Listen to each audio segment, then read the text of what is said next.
Welcome to NTD Television's live coverage of the 2023 State of the Union Address, where President Joe Biden will address the nation in about an hour's time. Happy to be co-hosting tonight's production with our newest addition to the NTD family, veteran journalist and anchor Kelly Wright. Kelly, it's so wonderful to have you here tonight to produce this production. Steve, it's a pleasure to join you and the NTD family, particularly at this juncture in our American history, where the President of the United States, of course, will be addressing the nation with his State of the Union address, his second one since he's come to office. The theme of tonight will be that the United States is unbowed and unbroken. Kelly, we're so happy to have you, and we do have a distinguished panel that will be with us throughout the night to offer deep analysis of the president's speech, as well as the Republican rebuttal, which will be given by newly elected Arkansas Governor Sarah Huckabee Sanders. And right now we want to get to that distinguished panel as we introduce to you the members of the panel tonight. Paris Denard is the former national spokesperson for the RNC, who also served in the White House. And Timothy Allen Simon is an attorney and owner of TAS Strategies based in San Francisco, California. He's a former California government official appointed by then California Governor Arnold Schwarzenegger. Gentlemen, it's good of both of you to join us this hour for this particular night, and you will be with us throughout the evening as the president addresses the United States, and also with the Republican response from Governor Sarah Huckabee Sanders. Timothy, I'll begin with you this hour. What can we expect to hear from President Joseph Biden tonight, and what is it that he must say to the American people, and what do you think is the current state of our union? Well, to quote James Carville, it's the economy, stupid. So he's clearly going to have to address the economic challenges that the United States, and actually are global in terms of inflation. The recent jobs report, I'm sure, will be touted heavily. And also unification, to try to unify a divided government, to try to the best possible abilities, de-escalate culture wars and other issues that are clearly affecting our country that will particularly be coming out of the House of Representatives. So Paris, let me ask you, you just heard what Timothy said about what he anticipates from the president tonight. But I want to ask you as well, just like I asked Timothy, what is the state of our union?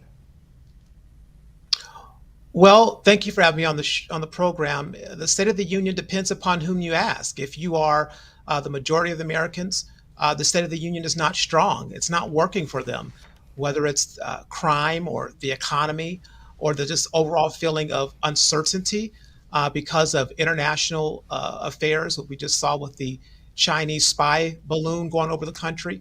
There's a feeling of uneasiness that's happening across the country. So you'll hear the president try to talk about that the State of the Union is strong and that his accomplishments are plentiful.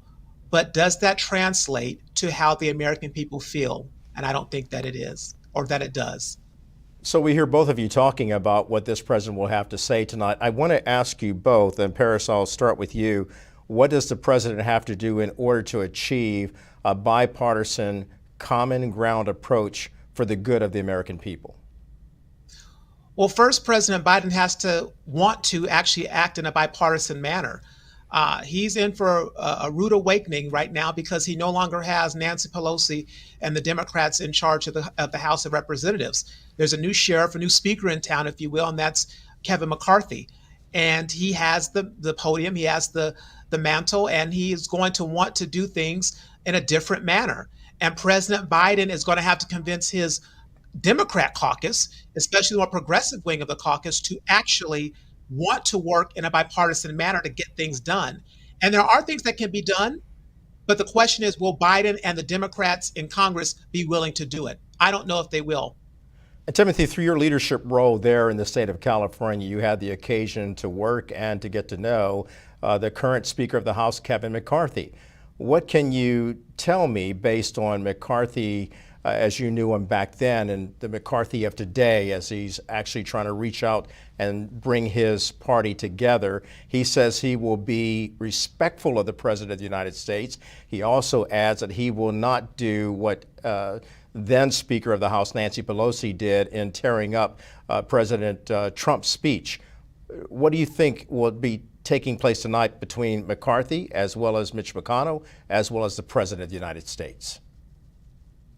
Well, I think Speaker McCarthy will do everything he can to support his base.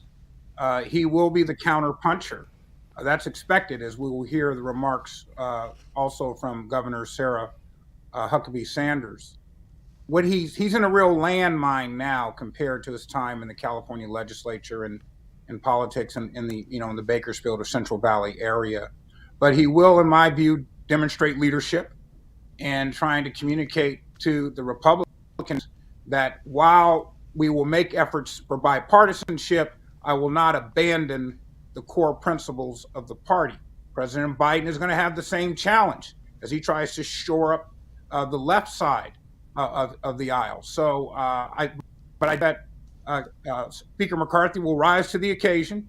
His words are not designed to please many folks out there. He knows who he's speaking to, and that will be the base that he addresses. Gentlemen, thank you. It was a great precursor to kick off our coverage. We'll come back with our panel in just a moment. Right now, we have our congressional correspondent, Melina Wisecup, with us for a live update from the Capitol. Melina, what are you hearing from the Hill right now? Hi, Steve. Hi, Kelly. Great to be with you guys. So as Kelly, you mentioned, one interesting note about what we've seen throughout the day here on Capitol Hill is that McCarthy did make it a point to say that he would not be tearing up President Biden's speech. Said that he said that he had been asked about this multiple times, so he wanted to clarify. Of course, we know that former Speaker Pelosi tore up President Trump's speech back in 2020. Now, about what we can expect to see. So to set the stage a little bit, this is President Biden's second State of the Union address, but his first address in a divided Congress with Republicans now in control of the House.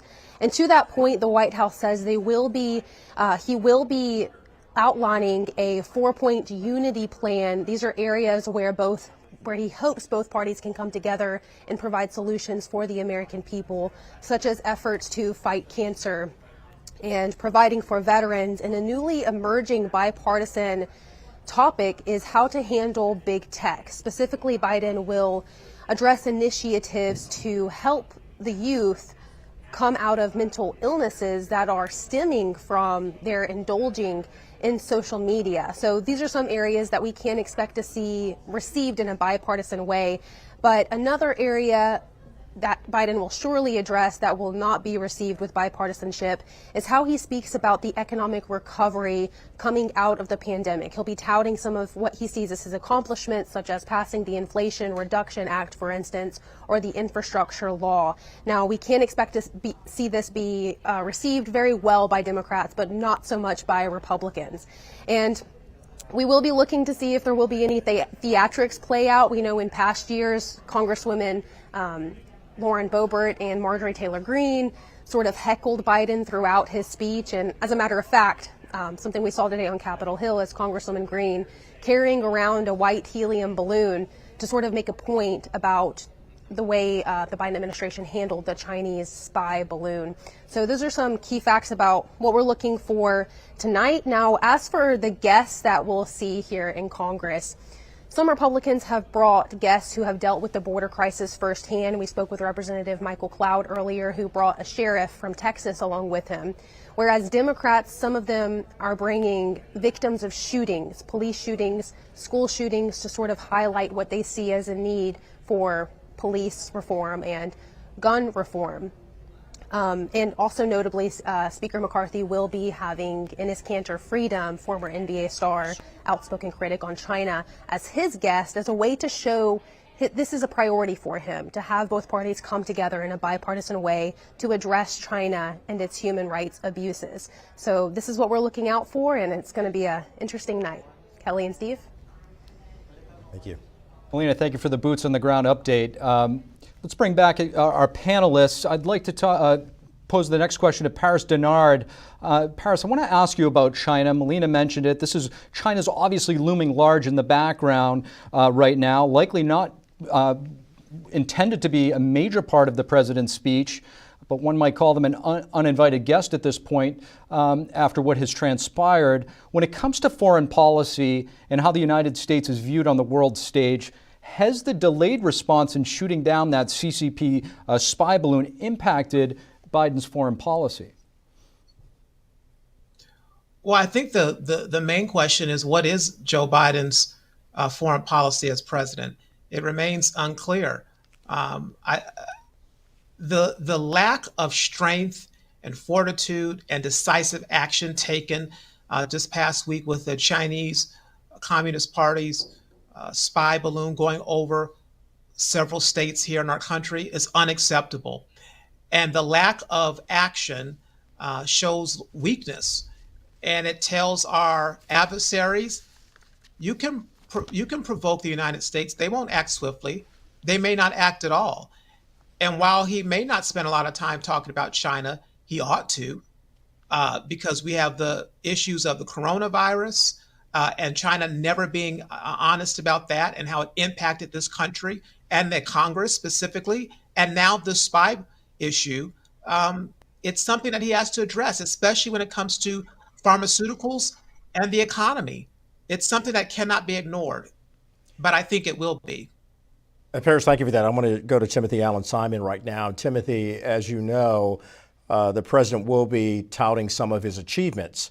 Now, we know the Republicans don't agree with his achievements, but as we heard from our reporter Melina Weisskopf, there is, of course, the Inflation Reduction Act, there is the economy, and, of course, the 3.4% unemployment, the greatest it's ever been in 50 years, yet that is not resonating with the American people. So when it comes to this president's achievements, Timothy, what stands out the most, and what will he have to drive home in order to have a message that's strong enough to resonate with the American people, which the polls show they have not considered him to be the best choice for the presidency of the United States?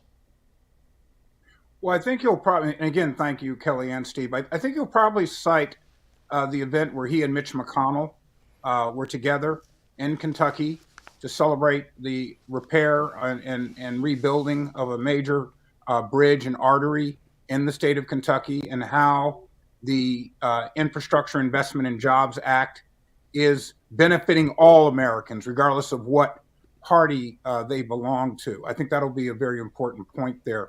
I think he can also say regarding the CCP balloon, it's too bad we refer to it as a balloon because this is really a massive aircraft, but the delay in response will be, the position will be that they were trying to protect Americans from damage from the debris that could have been caused by shooting it down. So I think he'll try to say to the American people that I'm making rational, deliberative choices for the benefit of the country. This country is the leader of the free world.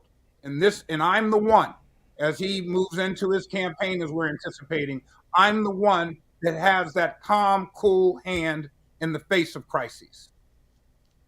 Timothy, you make a lot of good points there, and there's no question the president has had some successes, but does he run the risk of those successes being overshadowed by things like persisting inflation, the classified documents, and now, of course, as you mentioned, the Chinese aircraft flying over the United States? Absolutely. He's going to have a focus on the kitchen table issues. Families are facing inflation, high interest rates. There has been promising economic indicators regarding what is expected to be the upcoming recession. But I would say that most American families, the hardworking families, are not really feeling it yet. We do have a job or a labor shortage in this country, but because of inflation, the dollars that American families are earning are not spreading as far as it should. So the president must show empathy, compassion, and awareness of this, saying that I know it's tough times, but brighter days are ahead, and give examples of why he can make these statements or representations. Well, that's excellent commentary from both of you, Paris Denard and Timothy Allen Simon. Stay with us because you'll be with us throughout the entire evening tonight. Look, we're going to hear from our expert panelists, and indeed they're both very good, one and all, and contributing greatly to this State of the Union address. But we want to hear from the American people because we know that the American people are also, like Timothy pointed out, as well as Paris pointing out, kitchen table issues, money issues. They have their own thoughts and values and their own opinions of what this president has done. We went out on the streets to hear what they had to say. Watch this. I think I was reading an article this weekend, like he put out an executive order to work on curbing some of the corporate profits, and some wages had gone up for workers, particularly in the African American and Latinx communities. So that was good news. I love the infrastructure bill, because maybe we'll have better trains someday. Yeah. Better trains, better bridges. That'd be good. Concealing his son's foreign dealings, receiving millions of dollars from people in China, concealing his son's millions of dollars paid by the Ukrainian companies, over which his son has absolutely no skill or talent. And it is a tragedy for America to see us being held hostage by Ukraine because they have more evidence on Biden's son that is forcing him to end up giving more weapons to a non-aligned country. I would say it's climate change legislation. I think the inflation. A lot of people tend to blame the president for that, even though he has very little control over that. None that I know of. None.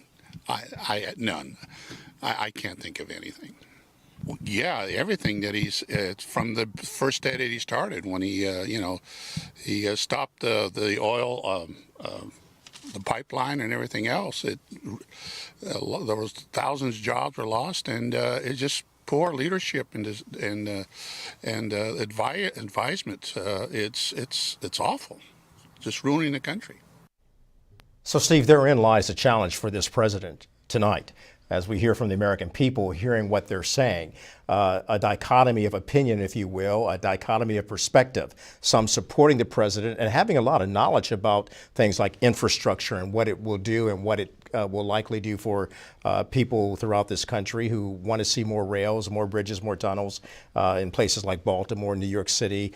And it's just amazing to see that and glean that from the American people. And then there are some who are saying, hey, he hasn't done anything at all. So he has a huge task ahead of him tonight. And now joining us with some perspective on the economy, live from the Capitol, where the State of the Union is set to get underway in just a few minutes, we have Virginia Congressman Bob Good.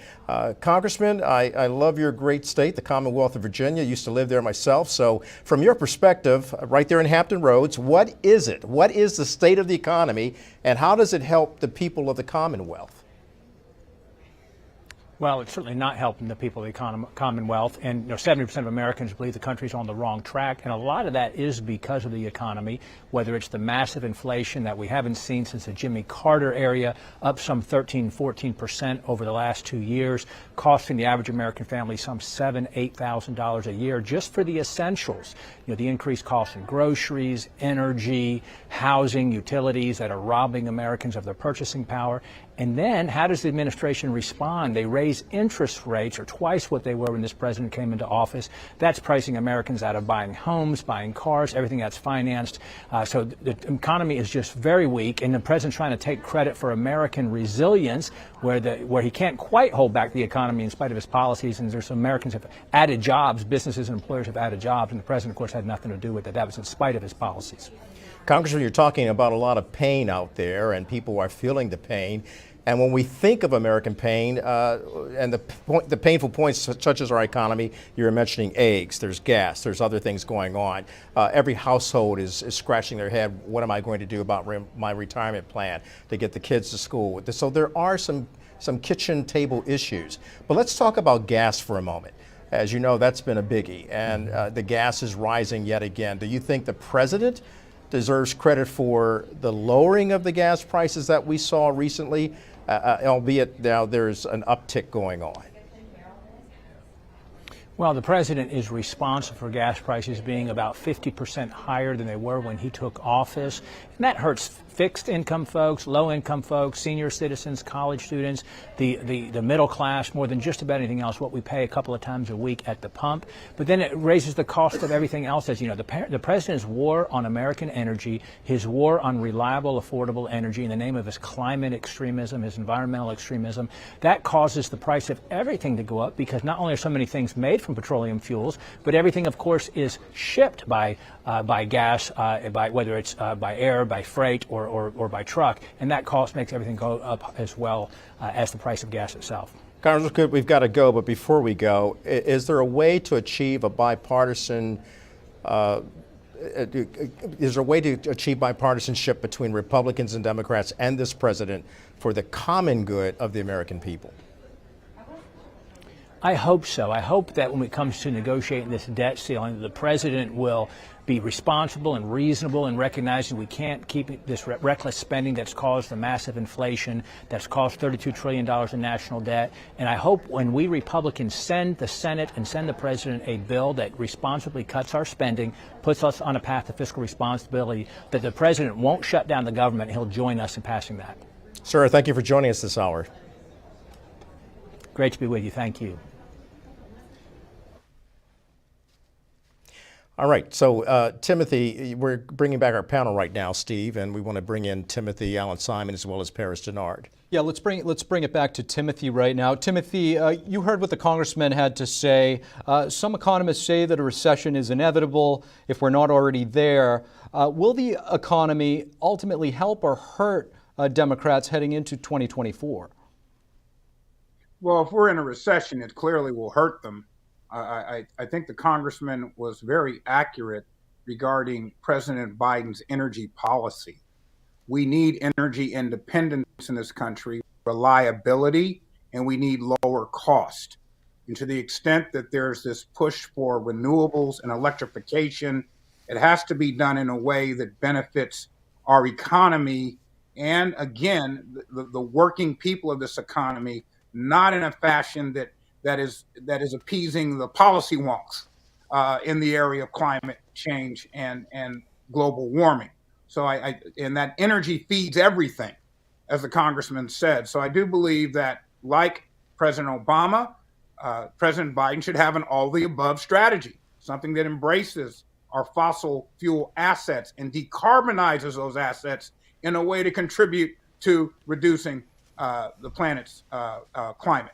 But it cannot be a hard shift to the unreliable renewable generation sources, because that increases cost and has enormous impact on grid reliability.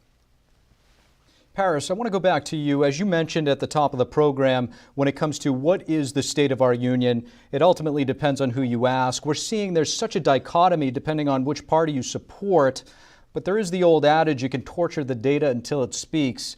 What is the economy actually doing to the folks on Main Street?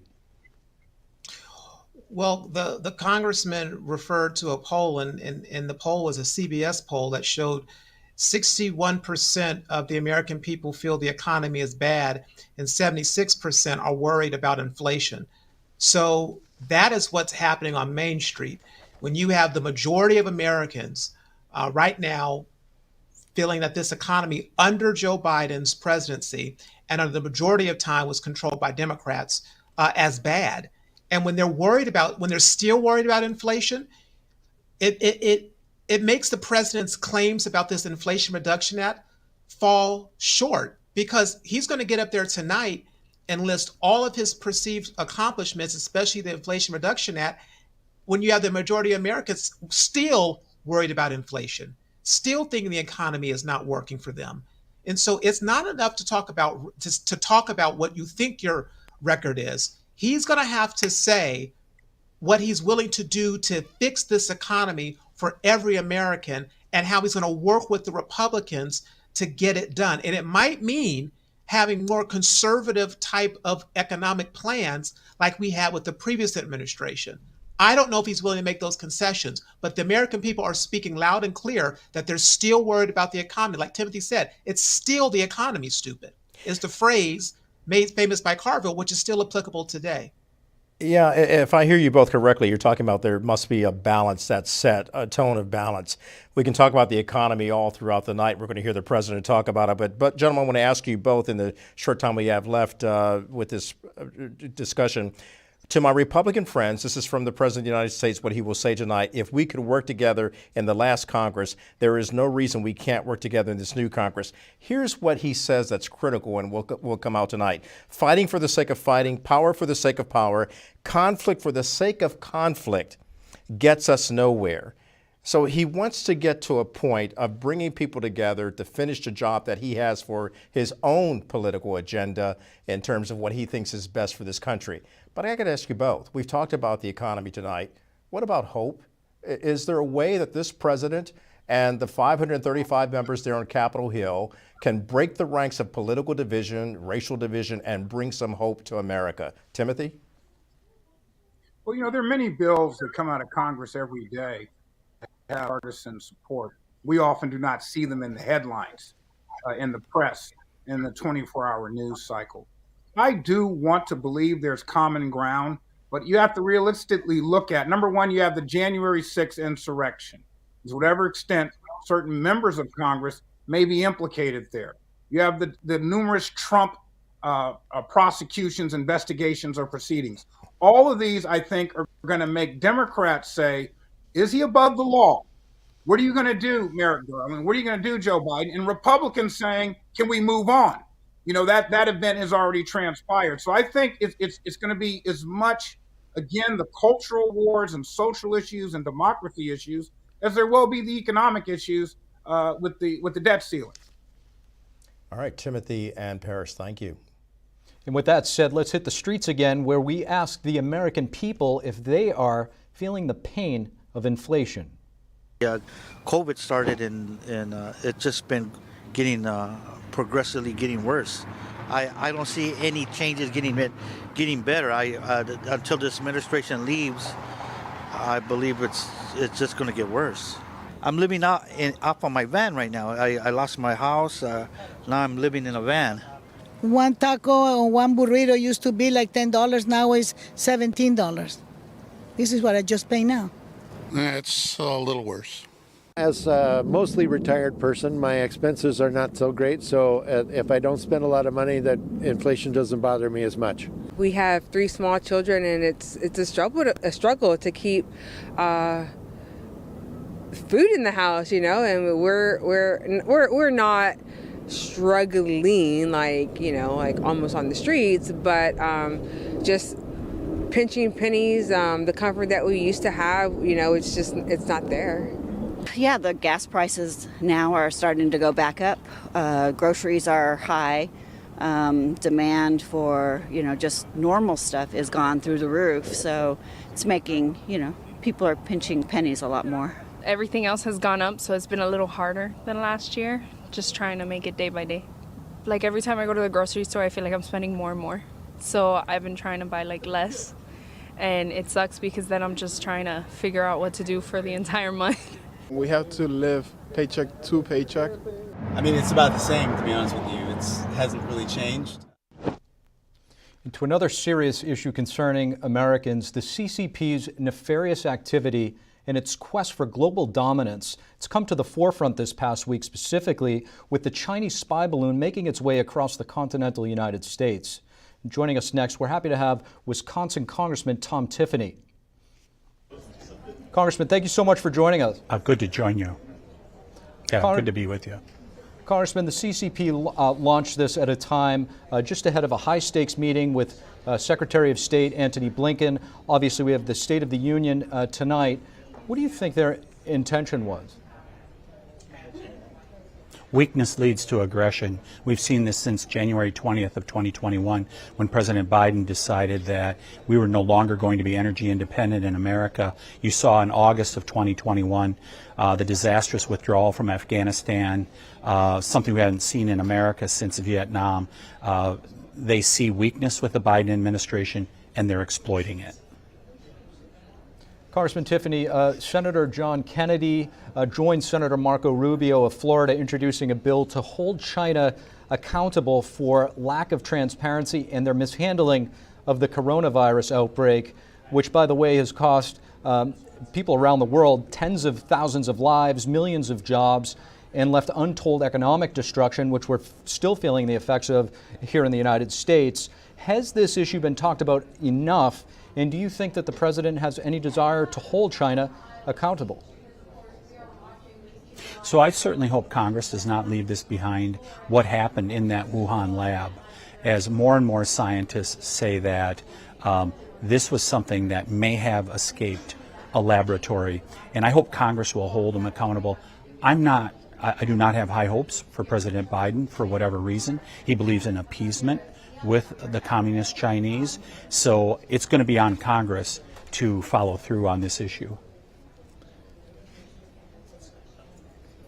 Congressman, you've recently introduced a resolution for the United States to basically resume normal diplomatic relations with Taiwan.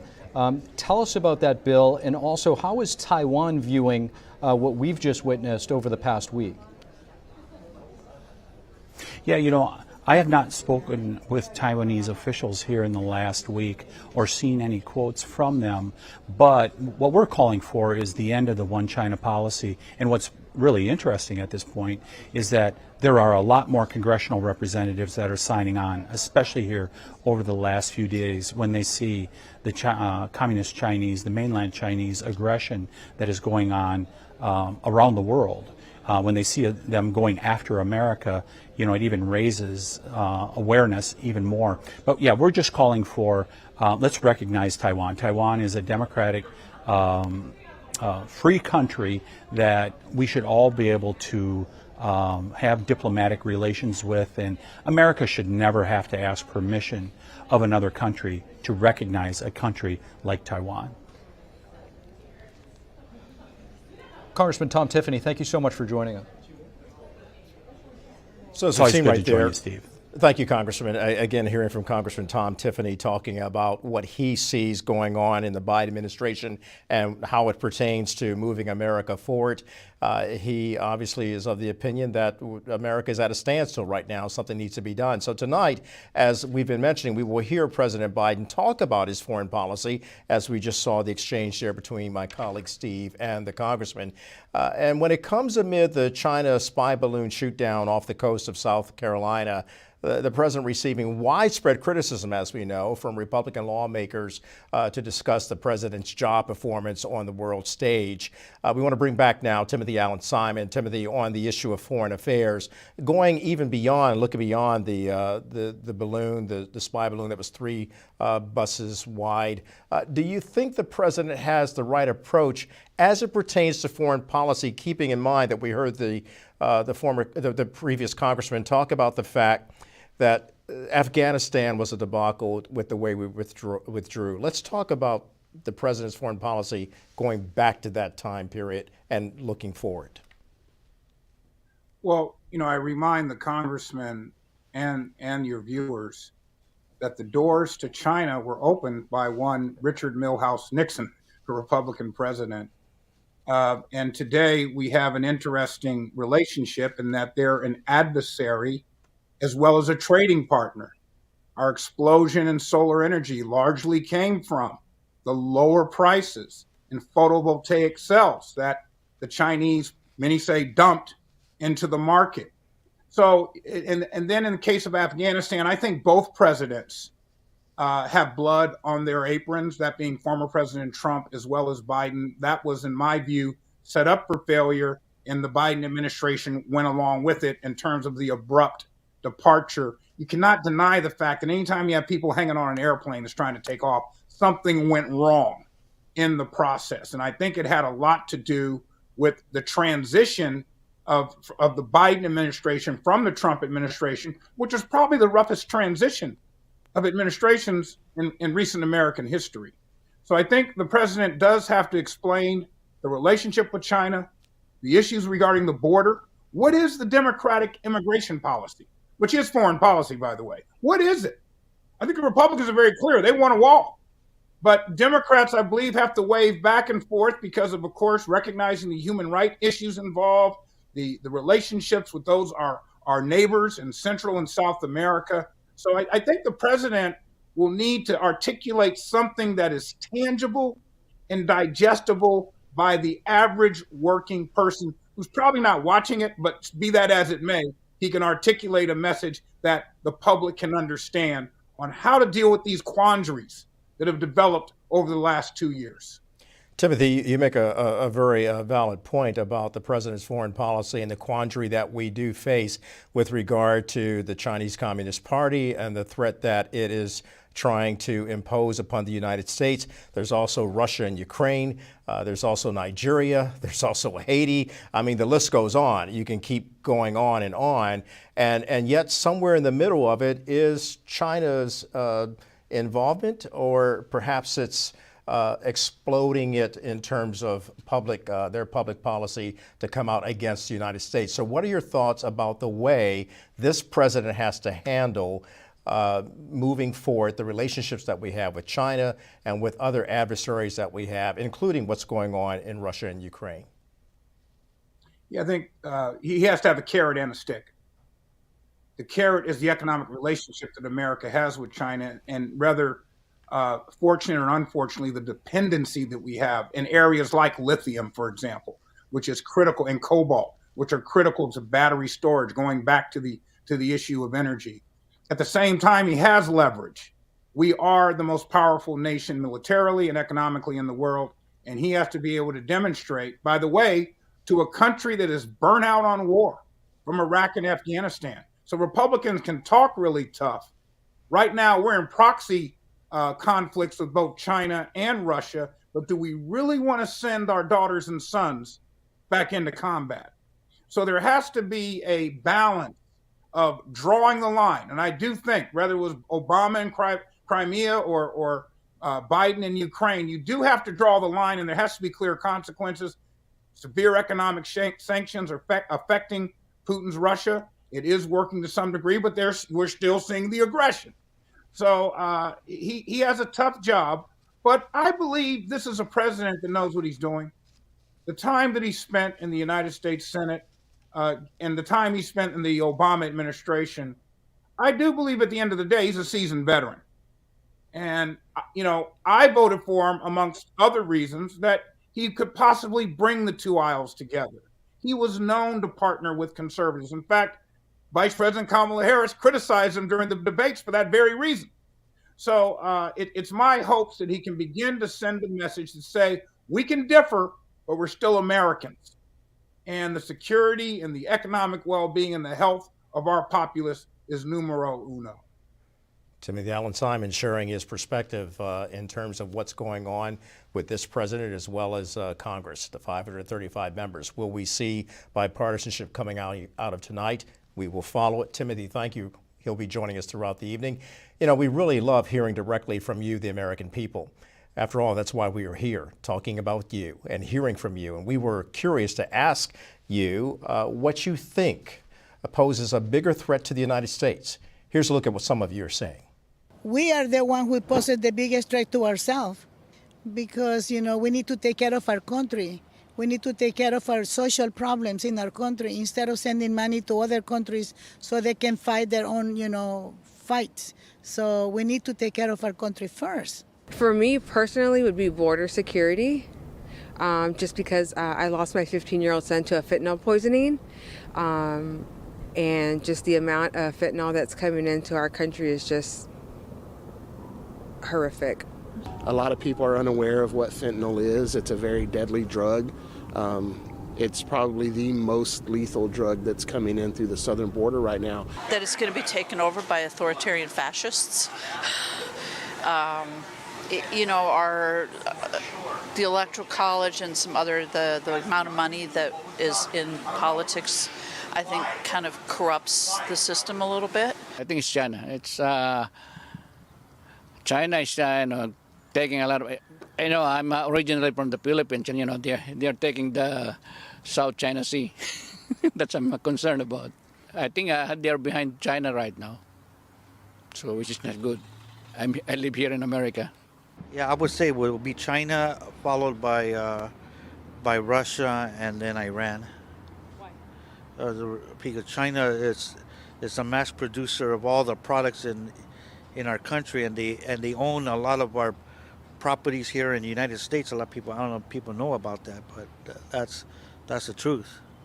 I don't feel threatened as an American. I think we're in a strong country and in good shape. People that are in position of power don't understand or haven't understood the history in this country.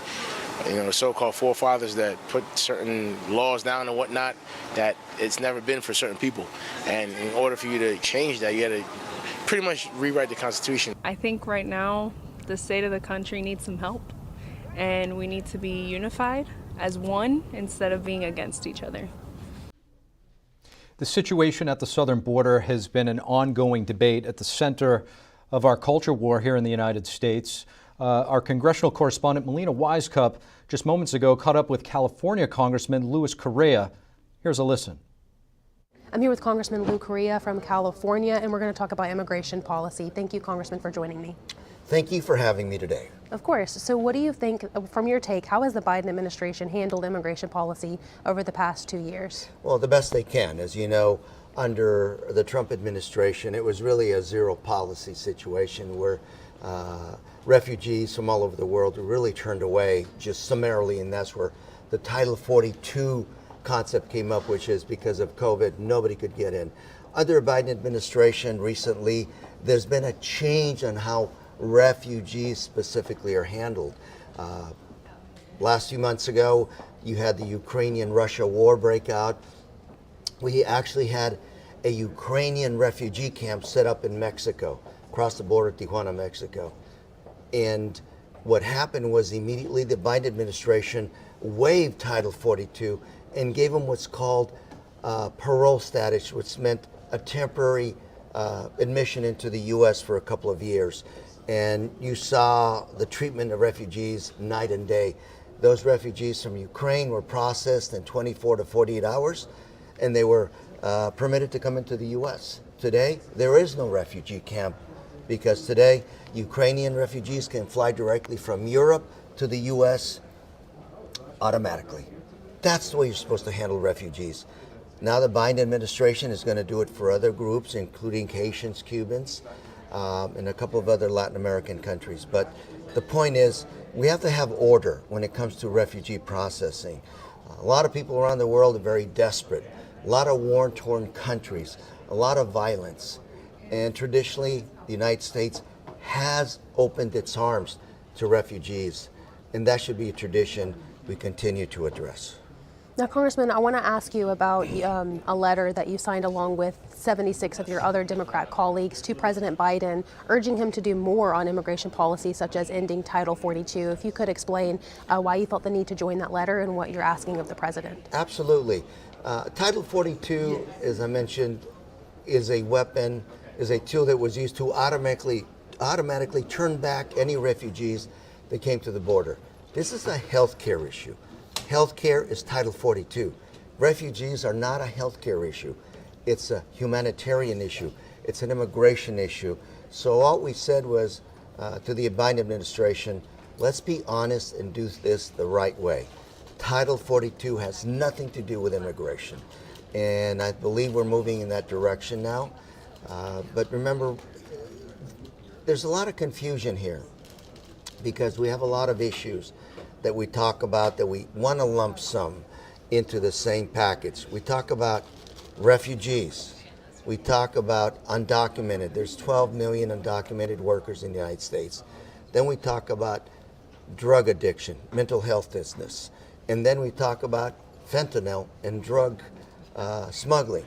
All those are at least four different issues, and there's 4 different ways to address these 4 issues. We can't lump them into one issue and say the solution is one. And I'm glad you mentioned that, because in the judiciary hearing, this is a messaging, the judiciary hearing on the border this past week, we heard this messaging from Democrats multiple times that the issue of border security, the fentanyl smuggling and things like this should not be lumped in with immigration policy. Is this a strategy you think the White House should take moving forward with regards to immigration reform and border security? To me, we've got to come up with a policy, a strategy that actually works. Think about mental health. Think about drug addiction. When I was growing up, drug of choice, heroin.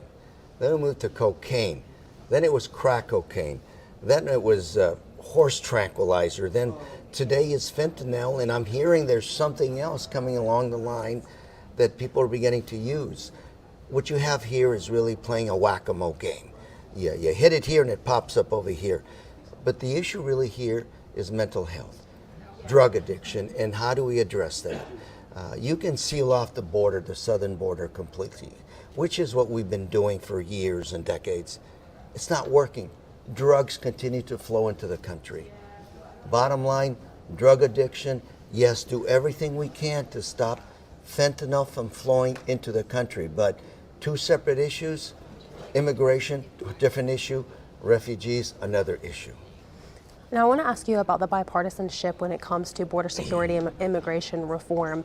Obviously, Republicans are disapproving of Biden's handling of the southern border, saying that border security should come first, many of them say. Many Democrats say that a pathway to citizenship or providing protections for DACA recipients should come first. I actually heard from a Republican congressman today that the two should work in parallel. That way both parties could get their priorities met while also addressing the issues. How do you see Congress moving forward in a bipartisan way on this? I would welcome both measures moving parallel.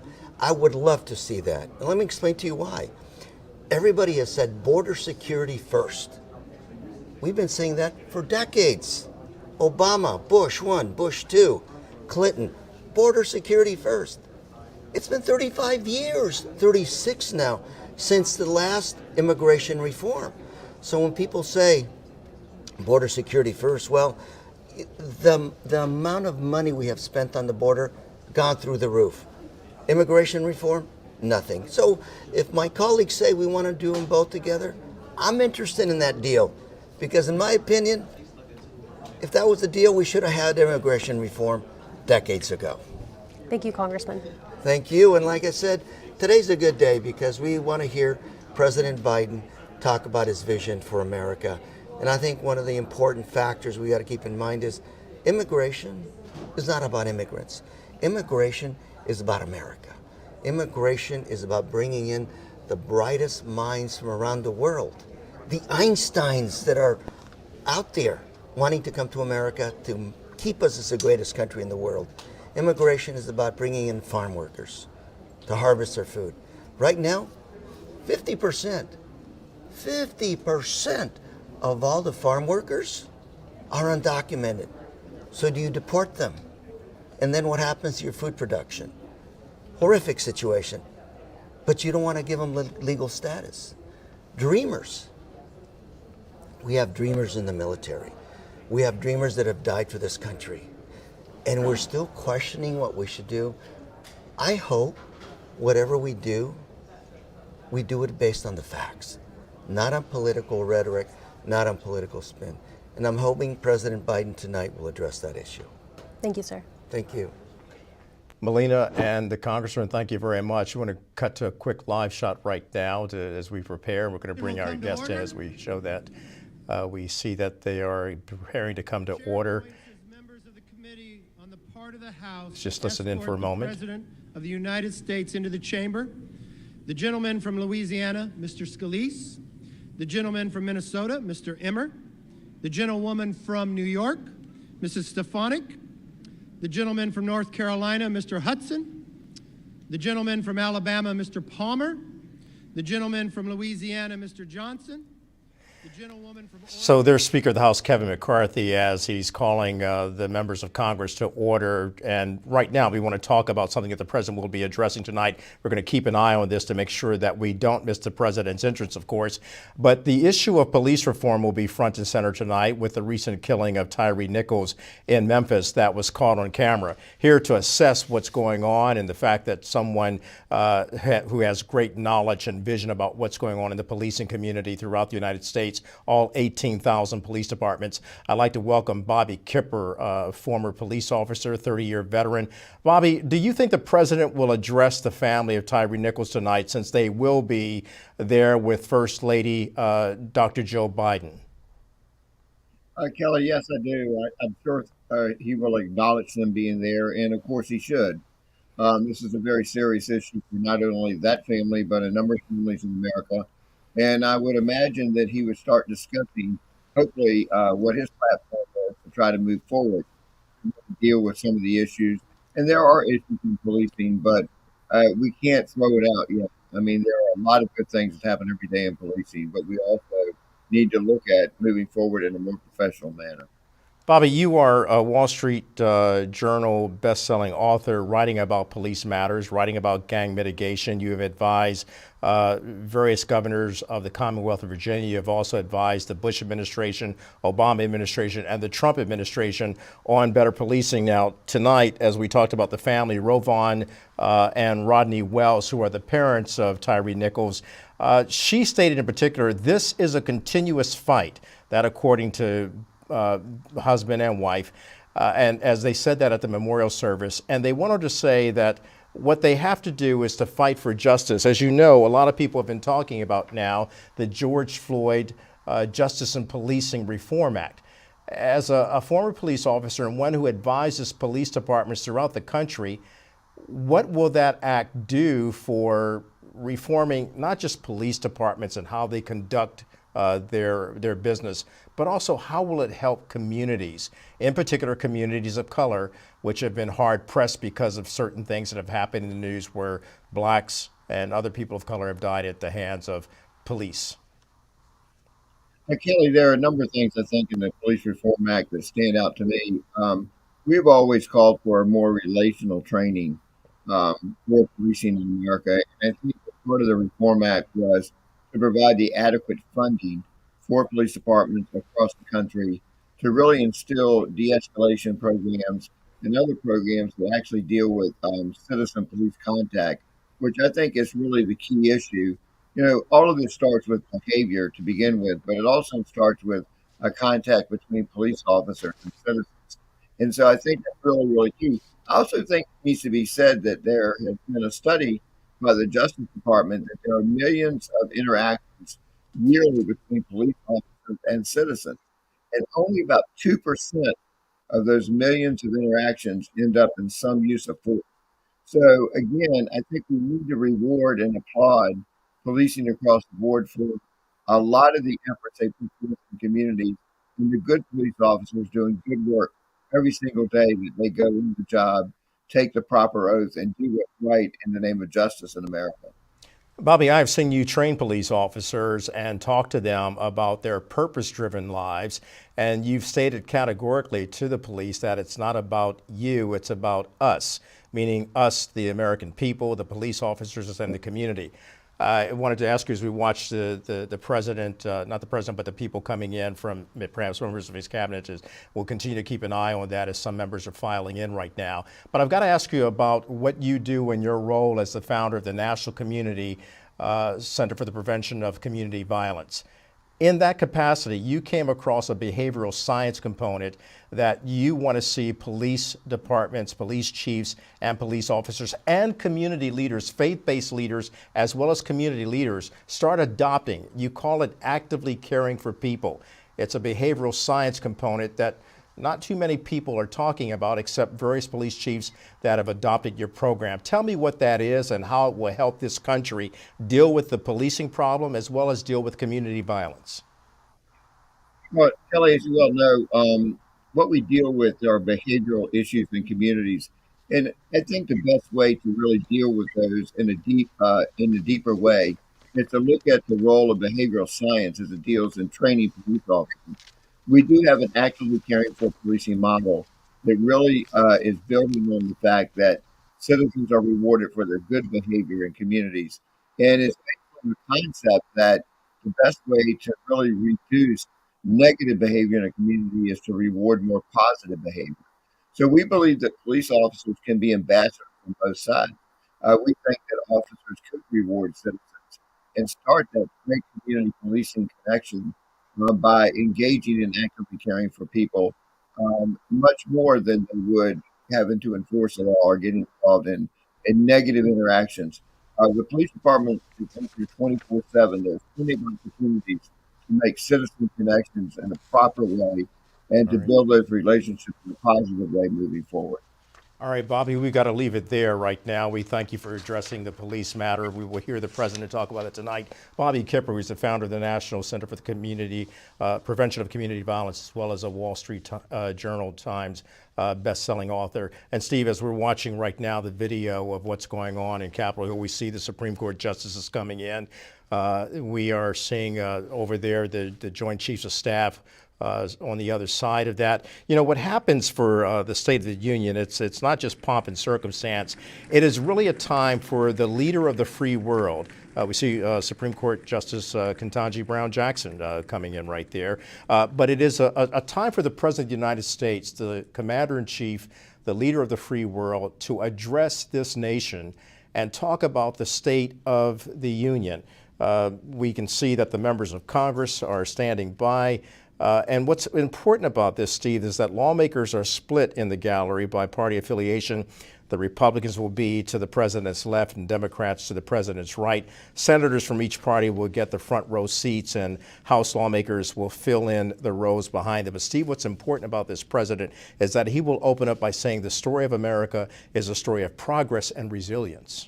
Yeah, Kelly, you bring up a lot of excellent points. And, you know, you mentioned Ketanji Brown Jackson likely to be in the president's speech because, you know, it's also a reflection of what he has accomplished in his first 2 years. And that's a big accomplishment to have a Supreme Court justice, Senate confirmed, and you know, in there. Right, so likely hear from him on that, and we're still seeing right now in the feed here members across the aisle reaching across, chatting. It's still going to be interesting to see some of the guests too. You mentioned the family of Tyree Nichols that will be joining the president. You also have, I think, U2 singer Sonny Bono, or excuse me, Bono. I'm sorry, Bono.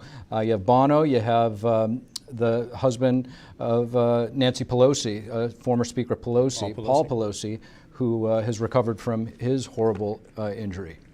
Indeed, it was a horrible injury, and of course, we are seeing now the First Lady of the United States, Dr. Jill Biden, coming in, and they're greeting her and applauding her. She has numerous guests with her. You know, this is an important moment for her as well, as she brings people in that will illustrate the president's outreach to various communities.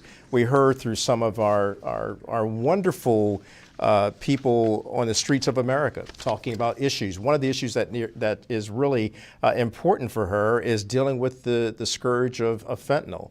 That is something that should be important to every American. And we must say, give our condolences and prayers to the young lady that talked to us tonight, talking about Kevin McCarthy speaking now. Let's listen in. The President's Cabinet. All right, we are seeing the introduction of the President's Cabinet right now, and Steve, again, as the Secretary of State Antony Blinken coming in there, shaking the hands of Texas Congresswoman Sheila Jackson Lee. We see Janet Yellen right there coming in. Merrick Garland, the Attorney General. One thing to point out about Secretary of State Antony Blinken is that he was scheduled to go to China. This week, he was supposed to be there until that 3 buses wide balloon appeared in the sky and traversed this country and became the subject matter of so many people. He canceled that trip. We're listening right now, waiting for the Sergeant of Arms to come in and announce the president. And the president will come in. He will walk up to where we see Speaker of the House Kevin McCarthy, as well as the Vice President Kamala Harris. And this is the first time the president will be speaking to a divided Congress. Kelly, you bring up a really good point. China seems to have barged their way into the State of the Union in some form or another. Earlier today, Secretary Lloyd Austin trying to have a discussion with Chinese officials and them not returning his call. That's also making news. You also have Democrats and Republicans, Senator Ben Cardin of Maryland, saying that, you know, we don't want to escalate this, but we need to address things not kinetically, but there's certain things that we can do to call out China more, to raise our voices, whether that be their posturing against Taiwan and their human rights violations. China's one of the most atrocious human rights violators in the world, and some say that that's actually their Achilles heel. And that's one way that you can actually defeat the CCP without firing a single shot, which is exposing them and letting world governments, world people know exactly what this regime is all about. You know, it is hard to keep people who love freedom down. Even when they go through persecution and duress, which is what's happening in the communist China. And we have to understand that the people who are going through that are living to tell their story. And when they tell their story, they will look to America as being a beacon of hope. And that is something America must never fail in being. So we will hear from this president, but the resolve of the American people should be one that we stand in lockstep, in agreement with those who are being persecuted, to always keep our arms reached out and stretched out wide to help them in any way that we can. Certainly this president has to begin to understand that China is a problem, Russia's a problem, and to our adversaries, he must be able to get a geopolitical foreign policy that's intact, that is rooted and grounded in a bipartisan support, and has the vigor and rigor to actually call out wrong where we see it, whether it's the Communist Party of China or other countries that would rear their ugly head of terrorism or anything to that liking. Indeed, Kelly. And you know, a lot of people sometimes will refer to the State of the Union speech as the president's report card. I look at it more as a progress report, because the real report card, in my opinion, is when the American people make their way to the election booth and vote. And so we just saw what happened in the midterms. Some say that the red wave didn't come, but yet nonetheless you do have a majority in the House of Representatives. You do have a different Speaker of the House, Kevin McCarthy, there standing next to Vice President Kamala Harris. This is actually the first time in some years that you do have a Republican Speaker. And it's going to be interesting to see how the new Speaker handles himself throughout the speech tonight. And look, the politics of all of this, as it relates to the American economy, as it relates to our public policy, as it relates to our foreign policy, it all comes down to what this president will have to say, because he's putting his future on the line as well as he addresses the American people. Steve, as you know, he is contemplating running for office again. If he should run, he has to be successful in order to win. Many people are saying they do not want him to run because he is a man that is now 80 years of age. So in 2024, should he be reelected, he would be he's already the oldest serving president, but he would be 82 years of age at that point in time. So tonight he will have to show the American people that he has the confidence and that he has the vigor, the energy, and the capacity to serve. His critics have said that he is losing his step, and some will argue that he's already lost his step. That is something that his Republican critics have really used against him. So he has a lot on the plate tonight. And as we saw, Kelly, earlier when the White House released some of the excerpts of what he will be talking about tonight, obviously our guests have mentioned it. The president's going to be talking a lot about his successes in the economy. And although on paper there are some successes, you mentioned it earlier, there's a series of polls out there that show that the American people aren't necessarily feeling the effects of his policy. Egg price, the cost of eggs, the cost of gas. The American people are still feeling the pinch. It's those pocketbook issues that will likely be front and center, not only tonight, but throughout any type of campaign that he runs for re-election.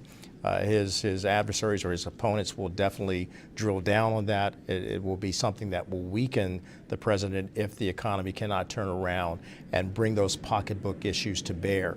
The president again tonight will not only talk about the economy, he'll talk about bipartisan support. As I mentioned, he's going to say tonight, I'm quoting him here, fighting for the sake of fighting. And look, I know why he's saying that. He knows that the American people are tired of the political frustration. Let's listen in now. The gavel's just been hit by Speaker of the House, Mr. Speaker, Kevin McCarthy. the President of the United States.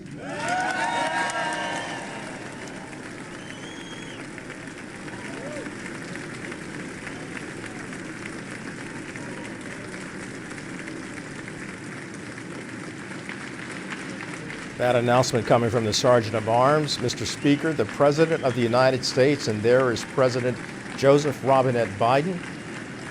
He campaigned on healing the soul of America. This will be his second address for the State of the Union to the American people since becoming president. This is something he has long wanted to do. When he was campaigning, he talked about his humble upbringings in Scranton, Pennsylvania. There you see, she's always in these pictures, Congresswoman Sheila Jackson Lee. Behind the president is the Senate Majority Leader Chuck Schumer, who, by the way, and then behind him is the Minority Leader Hakeem Jeffries. Just one quick thing to know for our viewers, if you're watching the screen right now, behind President Biden, that group of folks are all of the Republican House members. The folks he's interacting with now on that side, as he turns over to the Republicans, he turns back there to the Democrats. So he does have the option to shake hands with both sides. So it'll be interesting to see who he reaches out to as he makes his way to the podium. As you're speaking, I see Mike McCall coming up to him. Yep. Let's see if the cameras stay with it. The president reaching out to the Democrat side, the side that support him, but yet some Democrats are concerned about if he can win a re-election. Look, this president has a lot to say tonight. The American people want to know what's going on. Will he be able to do it? Of course, that's a great picture right there. The Speaker of the House, Kevin McCarthy, and Vice President Kamala Harris, both Californians, I might add. So they've had dealings with each other in the past when she served in that state as an attorney general and as a prosecutor. So it's not like they don't know each other. There he is reaching out to the other side. And it's nice to see the Speaker of the House maintaining decorum and still showing respect to the office and standing and clapping for the president as he walks in. We see Senator Kyrsten Sinema there, who has left the Democrat Party to become independent.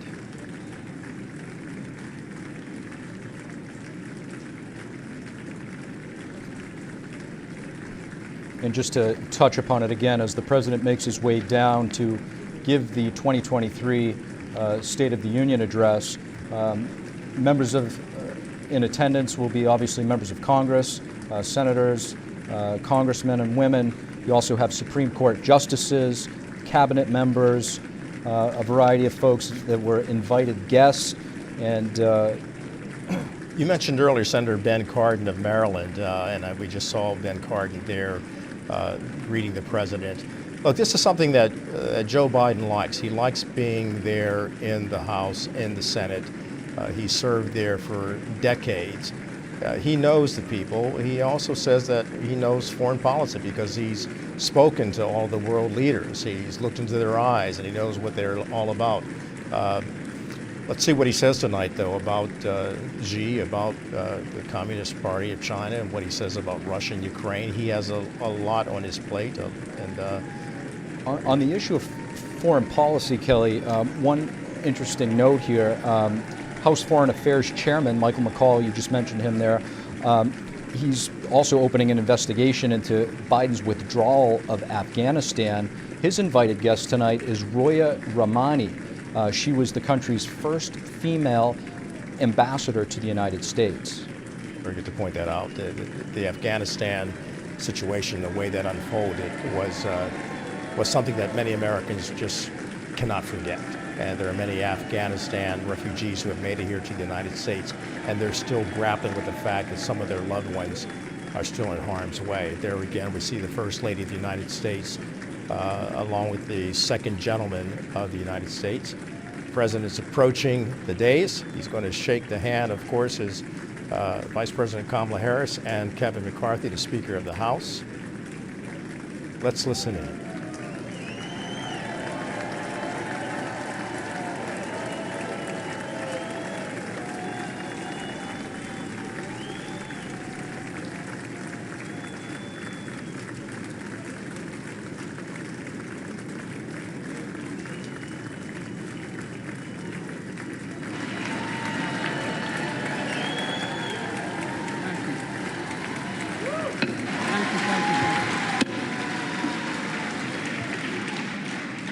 Members of Congress, I have the high privilege and the distinct honor to present to you the President of the United States.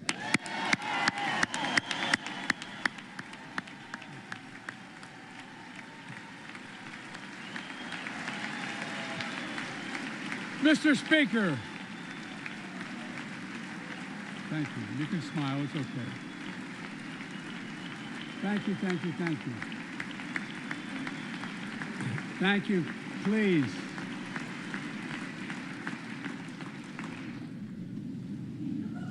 Mr. Speaker, Madam Vice President, our First Lady and Second Gentleman, good to see you guys up there. Members of Congress,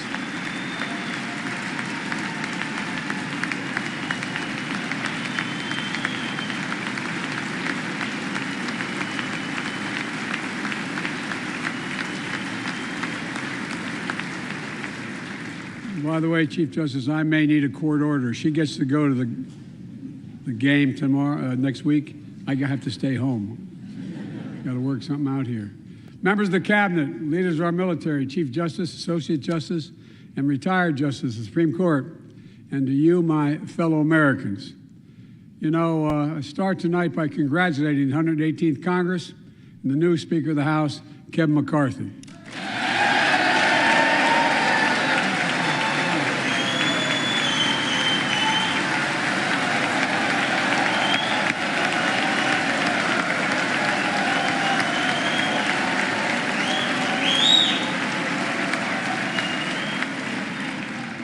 Speaker, I don't want to ruin your reputation, but I look forward to working with you.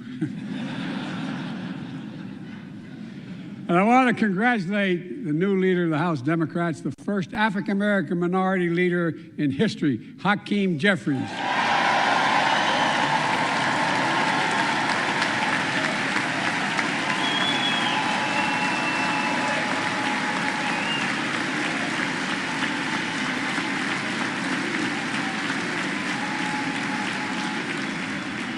He won in spite of the fact I campaigned for him.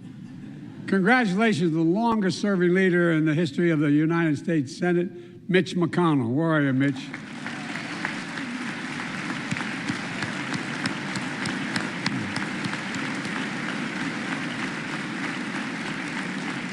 And congratulations to Chuck Schumer, another, another term as Senate Minority Leader. I think you. This time you have a slightly bigger majority, Mr. Leader. You're the majority leader. About that much bigger? Yeah. Well, I tell you what. I want to give special recognition to someone who I think is going to be considered the greatest speaker in the history of the House of Representatives, Nancy Pelosi.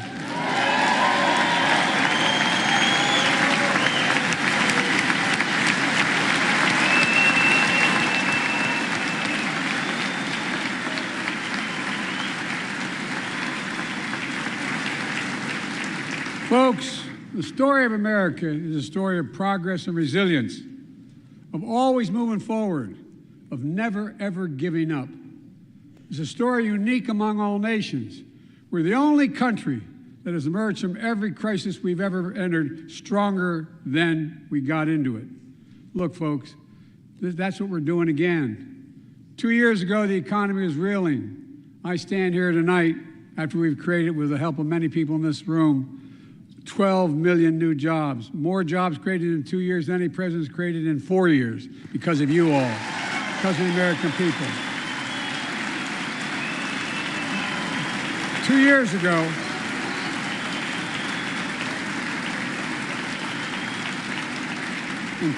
ago, COVID had shut down, our businesses were closed, our schools were robbed of so much, and today, COVID no longer controls our lives. And 2 years ago, democracy faced its greatest threat since the Civil War, and today, though bruised, our democracy remains unbowed and unbroken.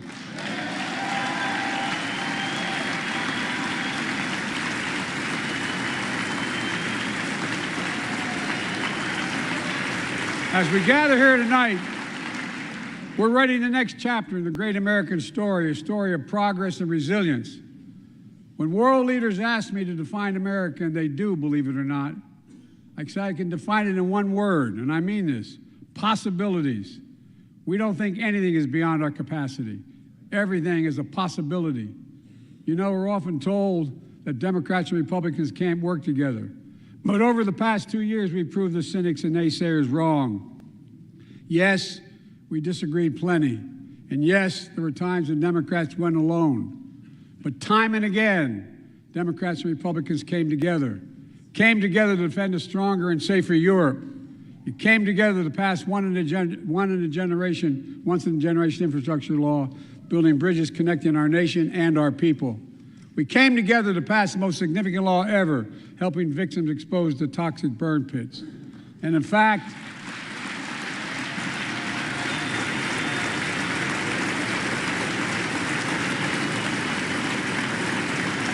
it was important.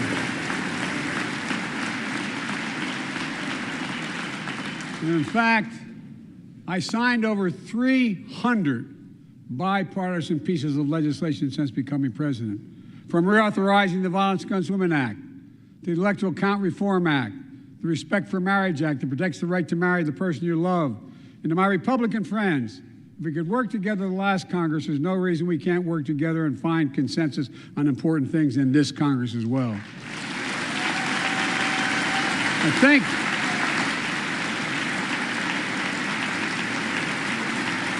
folks, you all are as informed as I am, but I think the people sent us a clear message. Fighting for the sake of fighting, power for the sake of power, conflict for the sake of conflict gets us nowhere. That's always been my vision of our country, and I know it's many of yours. To restore the soul of this nation, to rebuild the backbone of America, America's middle class, and to unite the country. We've been sent here to finish the job, in my view. For decades, the middle class has been hollowed out in more than, and not no one administration, but for a long time. Too many good-paying manufacturing jobs move overseas. Factories closed down. Once thriving cities and towns that many of you represent became shadows of what they used to be. And along the way, something else we lost: pride, our sense of self-worth. I ran for president to fundamentally change things, to make sure our economy works for everyone, so we can all feel that pride in what we do. To build an economy from the bottom up and the middle out, not from the top down. Because when the middle class does well, the poor have a ladder up, and the wealthy still do very well. We all do well.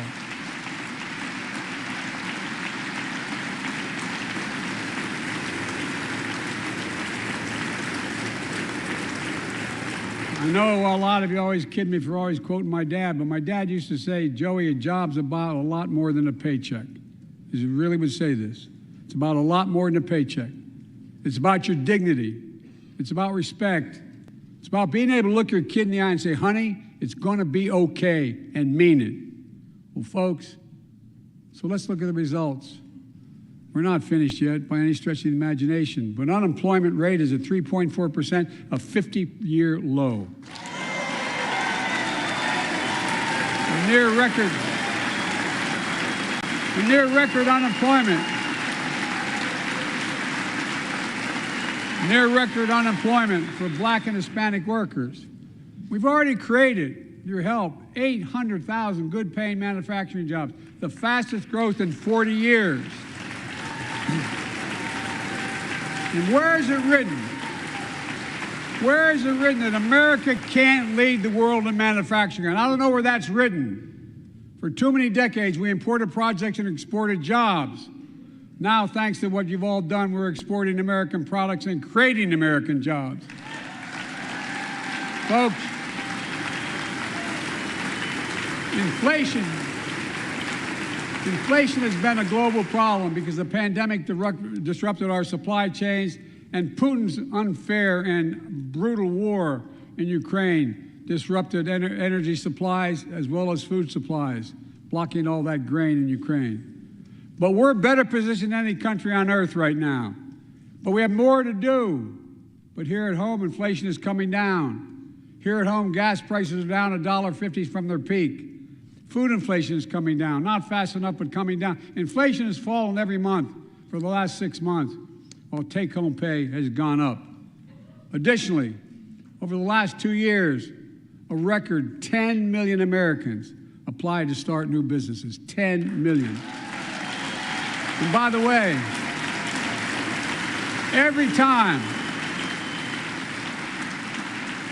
time someone starts a small business is an act of hope. And Madam Vice President, I want to thank you for leading that effort to ensure that small businesses have access to capital. and the historic laws we enacted that are going to just come into being. Standing here last year, I shared with you a story of American genius and possibilities. Semiconductors, small computer chips the size of a fingerprint that power everything, from cell phones to automobiles and so much more. These chips were invented in America. Let's get that straight. They were invented in America. We used to make 40% of the world's chips. In the last several decades, we lost our edge. We're down to only producing 10%. We all saw what happened during the pandemic when chip factories shut down overseas. Today's automobiles need 3,000 chips, each of those automobiles. But American automobiles couldn't make enough cars because there weren't enough chips. Car prices went up, people got laid off. So did everything from refrigerators to cell phones. We can never let that happen again. That's why we came together to pass the Bipartisan Chips and Science Act.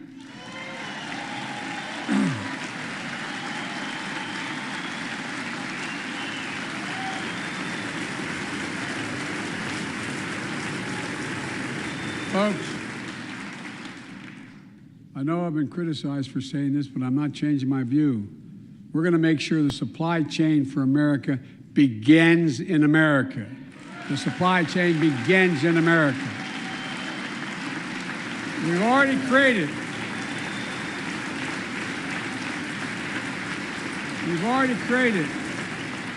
800,000 new manufacturing jobs without this law, before the law kicks in. With this new law, we're going to create hundreds of thousands of new jobs across the country. And I mean all across the country, throughout not just the coast, but through the middle of the country as well. That's going to come from companies that have announced more than $300 billion in investment in American manufacturing over the next few years.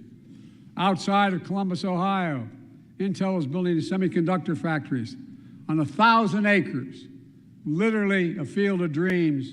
It's going to create 10,000 jobs, that one investment, 7,000 construction jobs, 3,000 jobs in those factories once they're finished. They call them factors. Jobs paying an average of $130,000 a year, and many do not require a college degree.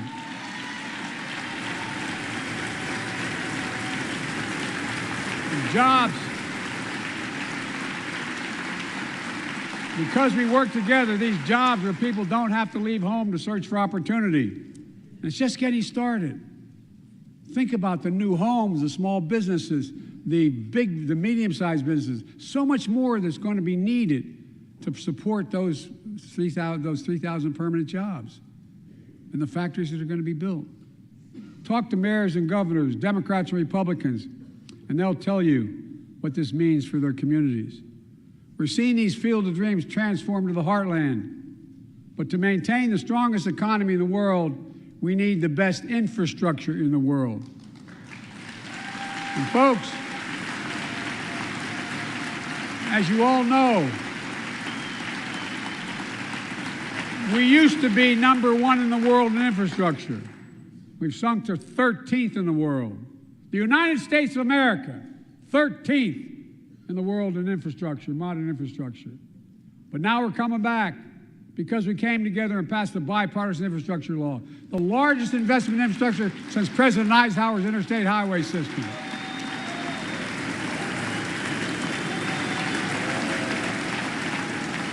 And folks, already we've funded over 20,000 projects, including major airports from Boston to Atlanta to Portland. Projects that are going to put thousands of people to work rebuilding our highways, our bridges, our railroads, our tunnels, ports, airports, clean water, high-speed internet, all across America. Urban, rural, tribal. And folks, we're just getting started. We're just getting started. And I mean this sincerely. I want to thank my Republican friends who voted for the law, and my Republican friends who voted against it as well. But I still get asked to fund the projects in those districts as well. But don't worry. I promised I'd be a president for all Americans. We'll fund these projects. And I'll see you at the groundbreaking. Look, this law will further unite all of America. Projects like Brent Spence Bridge in Kentucky over the Ohio River, built 60 years ago, badly needed repairs, one of the nation's most congested freight routes, carrying $2 billion worth of freight every single day across the Ohio River. And folks, I've been talking about fixing it for decades, but we're really finally going to get it done. I went there last month with Democrats and Republicans and from both states to deliver a commitment of $1.6 billion for this project. And while I was there, I met a young woman named Sarah, who's here tonight. I don't know where Sarah is. Is she up in the box? I don't know. Sarah, how are you? Well, Sarah, for 30 years,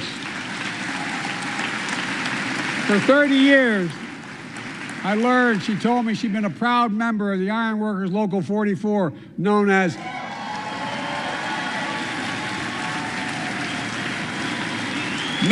the Cowboys in the Sky.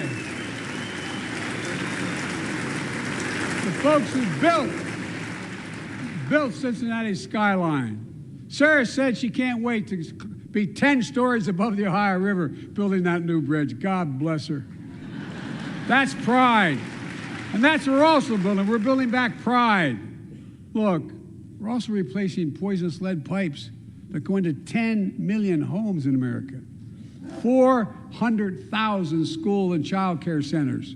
So every child in America can drink the water instead of having permanent damage to their brain. Look, we're making sure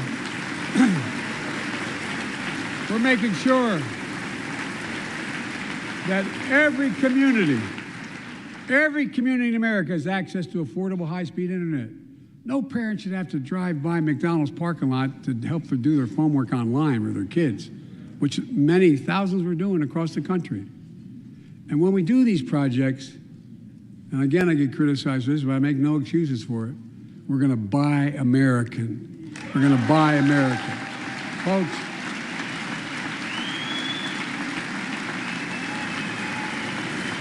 and it's totally consistent with international trade rules. Buy America has been the law since 1933, but for too long, past administrations, Democrat and Republican, have fought to get around it. Not anymore.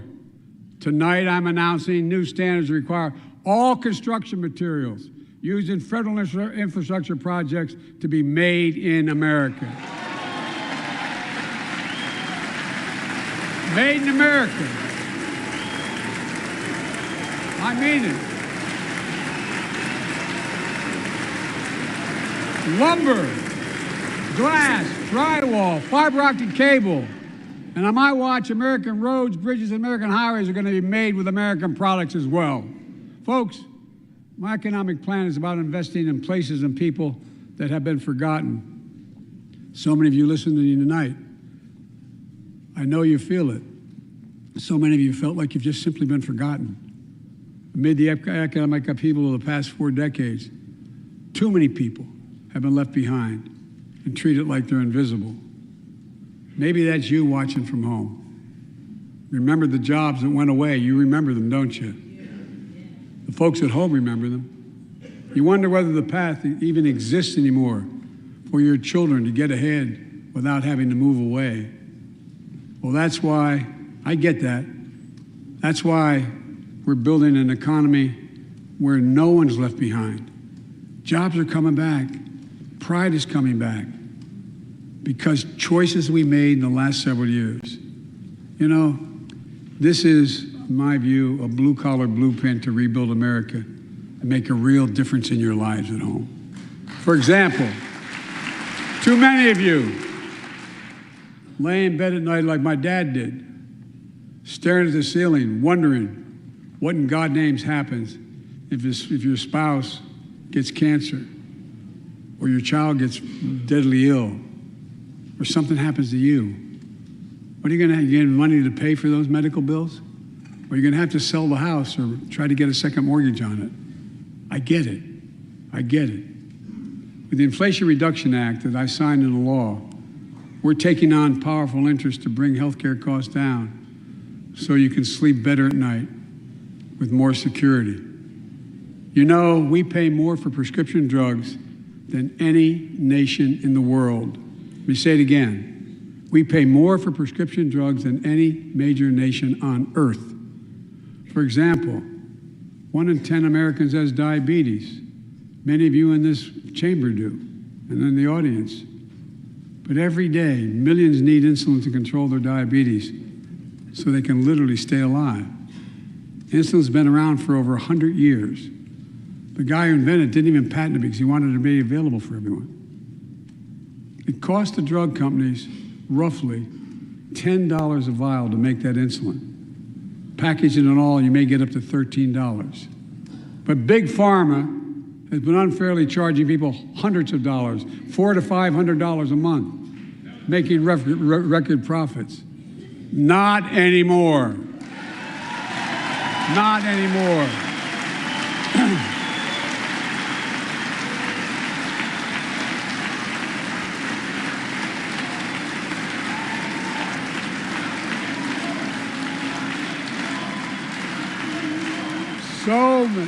So many things that we did are only now coming to fruition.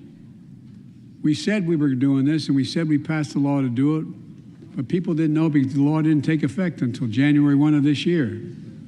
We capped the cost of insulin at $35 a month for seniors on Medicare. People are just finding out. I'm sure you're getting the same calls I'm getting.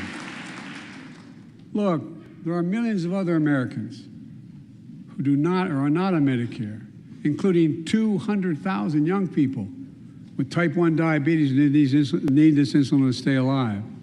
Let's finish the job this time. Let's cap the cost of insulin for everybody at $35.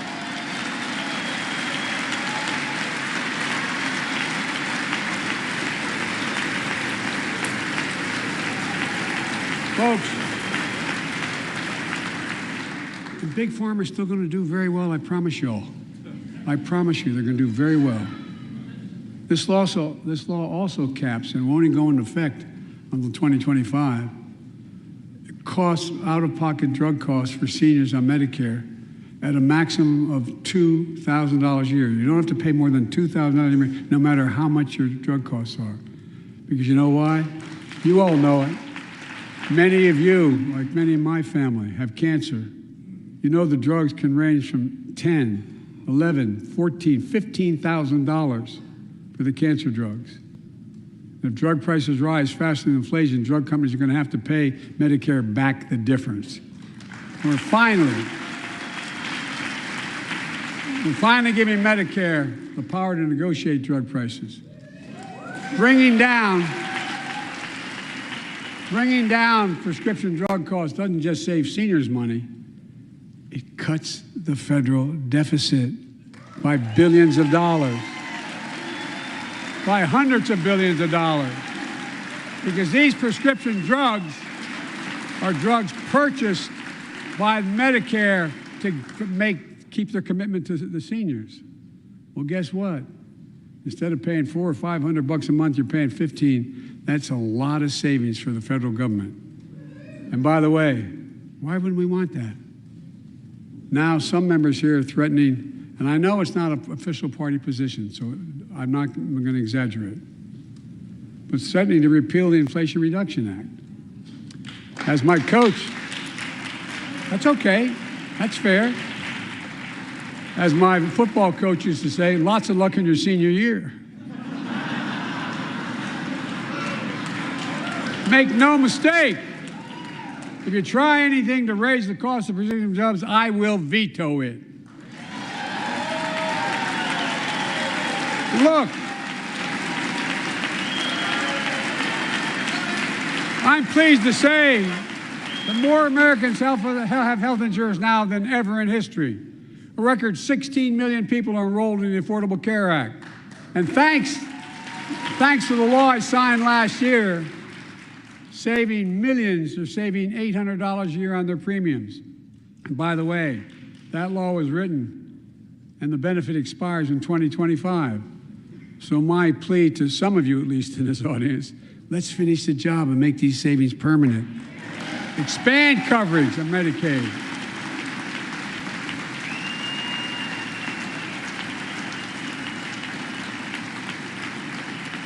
Look, the Inflation Reduction Act is also the most significant investment ever in climate change.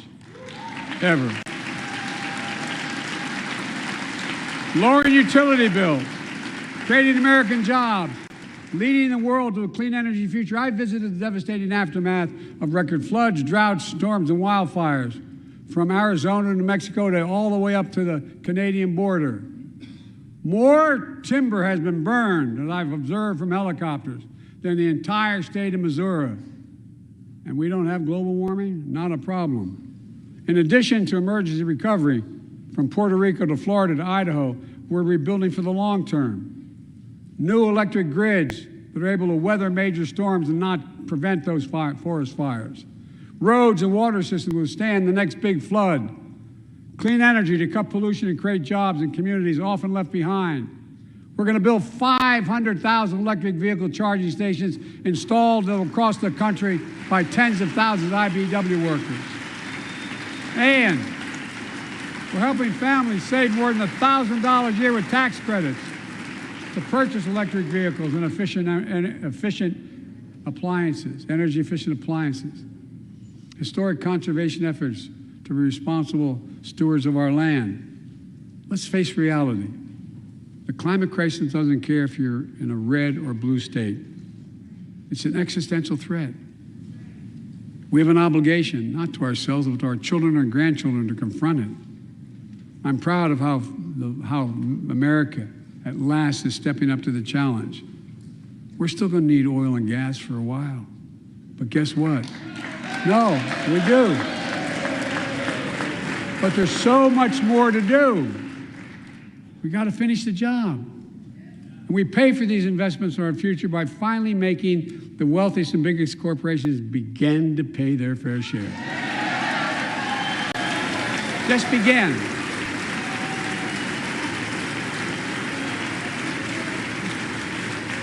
Look, I'm a capitalist. But pay your fair share. I think a lot of you at home agree with me and many people that you know. The tax system is not fair. It is not fair.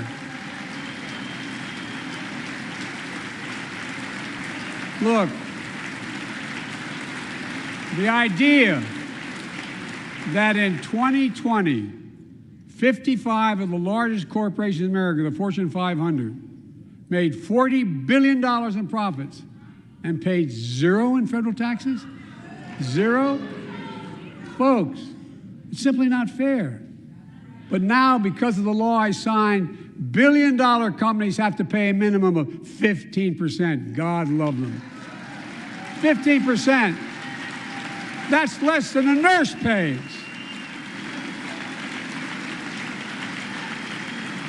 And let me be crystal clear. I said at the very beginning, under my plans, as long as I'm president, nobody earning less than $400,000 will pay an additional penny in taxes. Nobody, not one penny.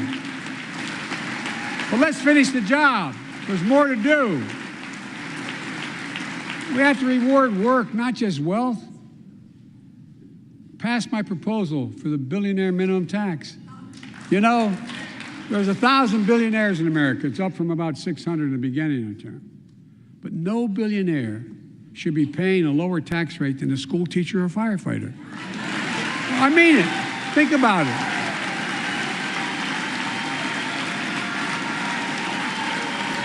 I mean, look.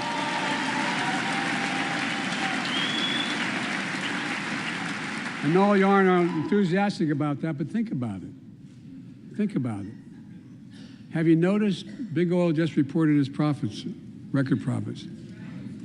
Last year they made $200 billion in the midst of a global energy crisis. I think it's outrageous. Why?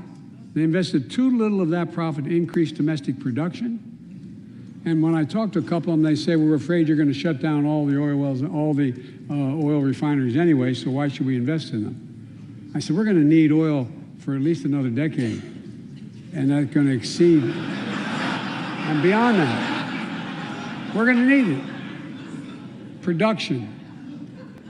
If they had, in fact, invested in the production to keep gas prices down, instead, they used the record profits to buy back their own stock, rewarding their CEOs and shareholders. Corporations ought to do the right thing. That's why I propose we quadruple the tax on corporate stock buybacks and encourage long-term investments. They'll still make considerable profit.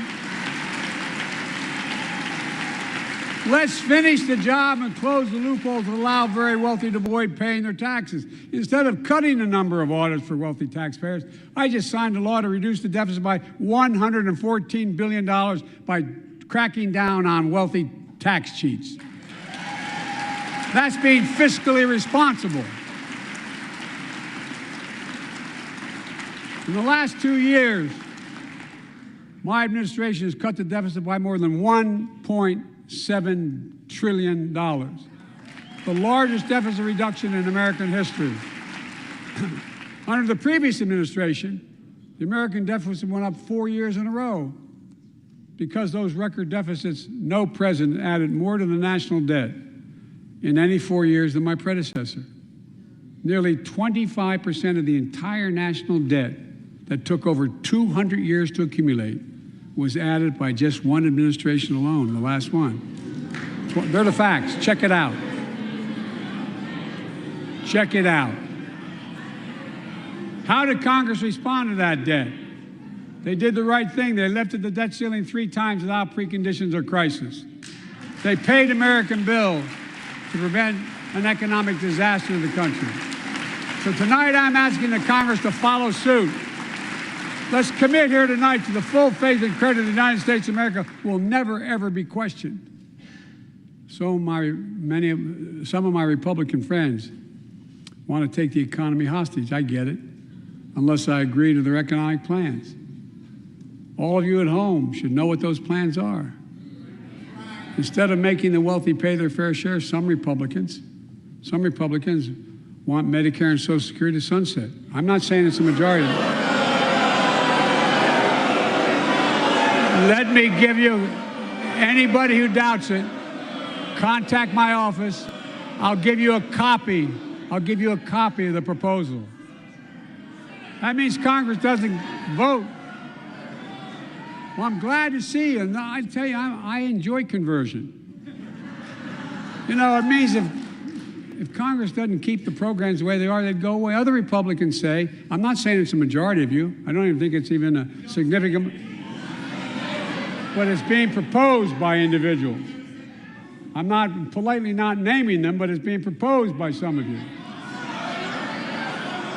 Look, folks, the idea is that we're not going to be moved into being threatened to default on the debt if we don't respond.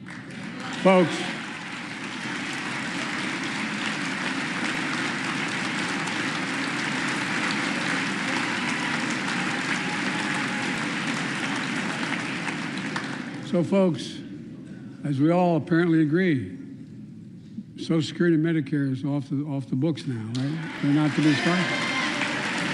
All right. I'm ready. We got unanimity.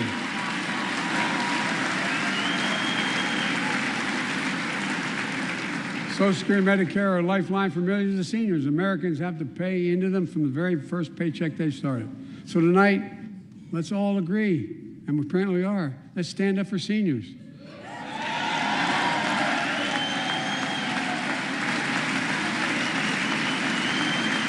Stand up and show them. We'll not cut Social Security. We will not cut Medicare. Those benefits belong to the American people. They earned it. And if anyone tries to cut Social Security, which apparently no one's going to do, and if anyone tries to cut Medicare, I'll stop them. I'll veto it. And look, I'm not going to allow them to take away be taken away. Not today, not tomorrow, not ever, but apparently it's not going to be a problem. Next month, when I offer my fiscal plan, I ask my Republican friends to lay down their plan as well. I really mean it. Let's sit down together and discuss our mutual plans together. Let's do that.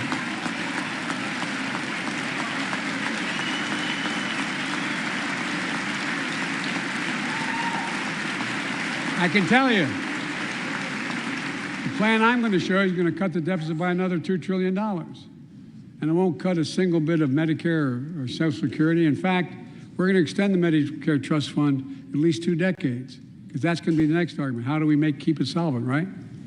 Well, we'll not raise tax on anyone making under 400 grand, but we'll pay for it the way we talked about tonight, by making sure that the wealthy and big corporations pay their fair share.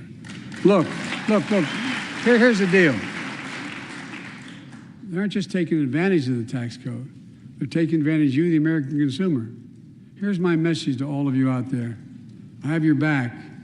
We're already preventing Americans from receiving surprise medical bills, stopping $1 billion surprise bills per month so far.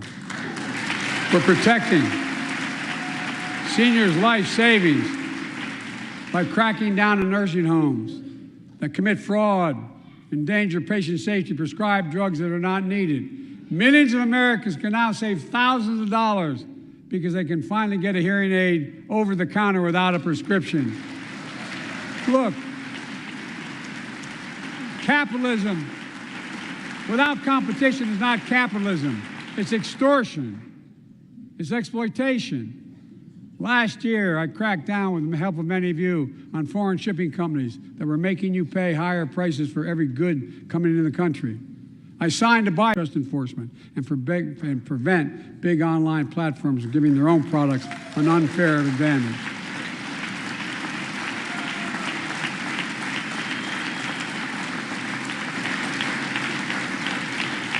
My administration is also taking on junk fees, those hidden surcharges too many companies use to make you pay more. For example, we're making airlines show you the full ticket price up front, refund your money if your flight is canceled or delayed. We've reduced exorbitant bank overdrafts by saving consumers more than $1 billion a year. We're cutting credit card late fees by 75% from $30 to $8. Look, junk fees may not matter to the very wealthy, but they matter to most other folks in homes like the one I grew up in, like many of you did. They add up to hundreds of dollars a month. They make it harder for you to pay your bills or afford that family trip. I know how unfair it feels when a company overcharges you and gets away with it. Not anymore. We've written a bill to stop it all. It's called the Junk Fee Prevention Act. We're going to ban surprise resort fees that hotels charge on your bill. Those fees can cost you up to $90 a night at hotels that aren't even resorts.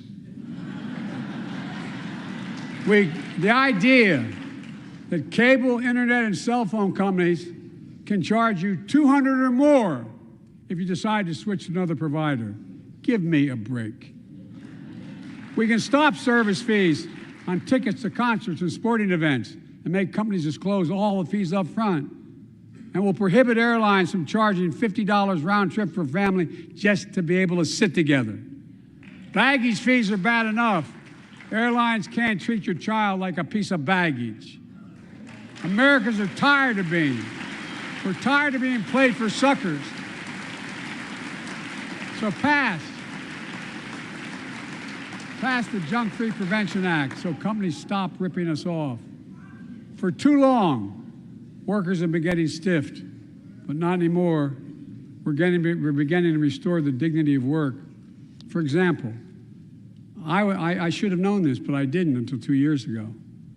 30 million workers have to sign non-compete agreements for the jobs they take. 30 million. So a cashier at a burger place can't walk across town and take the same job at another burger place and make a few bucks more. It just changed. But they just changed it because we exposed it. That was part of the deal, guys. Look it up. But not anymore. We're banning those agreements so companies have to compete for workers and pay them what they're worth.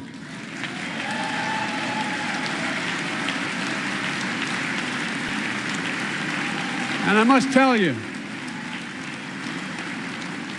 this is bound to get a response from my friends on my left but the right.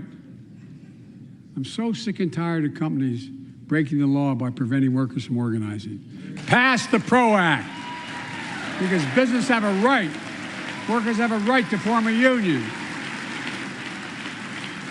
And let's guarantee all workers have a living wage. Let's make sure working parents can afford to raise a family with sick days, paid family medical leave, affordable child care. That's going to enable millions of more people to go and stay at work. And let's restore the full child tax credit, which gave tens of millions of parents some breathing room and cut child poverty in half to the lowest level in history. And by the way, when we do all these things, we increase productivity. We increase economic growth. So let's finish the job and get more families access to affordable, quality housing. Let's get seniors who want to stay in their homes the care they need to do so. Let's give more breathing room to millions of family caregivers looking after their loved ones. Pass my plan so we get seniors and people with disabilities the home care and services they need. And support the workers who are doing God's work. These plans are fully paid for and we can afford to do them. Restoring the dignity of work means making education an affordable ticket to the middle class. You know, when we made public education, 12 years of it, universal in the last century, we made the best educated, best paid, we became the best educated, best paid nation in the world. But the rest of the world's caught up. It's caught up. Jill, my wife, who teaches full time, has an expression. I hope I get it right, kid. Any nation that out-educates us is going to out-compete us. Any nation that out-educates is going to out-compete us. Folks, we all know 12 years of education is not enough to win the economic competition of the 21st century. If we want to have the best educated workforce, let's finish the job by providing access to preschool for 3 and 4 years old. Studies show that children who go to preschool are nearly 50% more likely to finish high school and go on to earn a 2 or 4 year degree, no matter their background they came from. Let's give public school teachers a raise.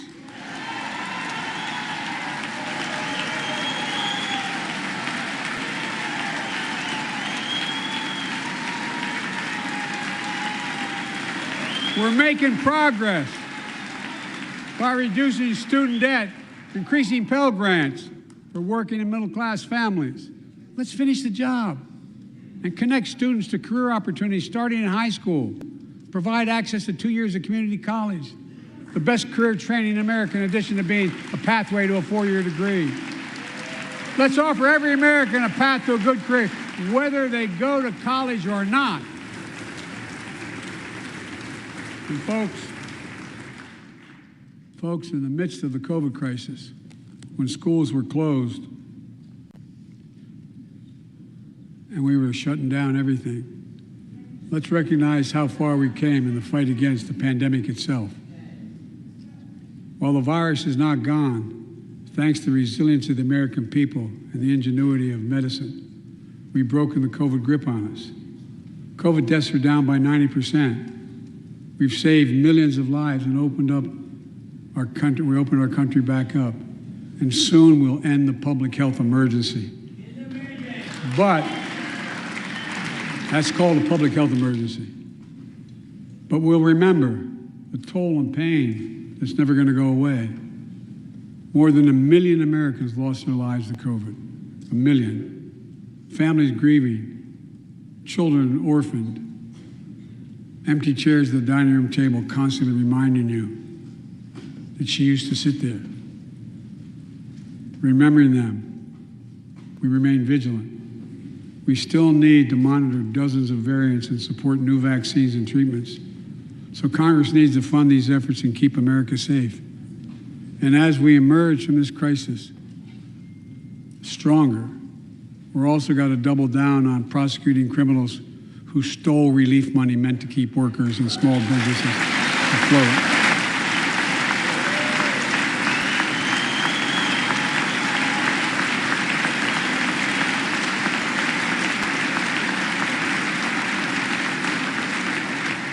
Before I came to office, you remember, during that campaign, the big issue was about inspector generals who would protect taxpayers' dollars who were sidelined.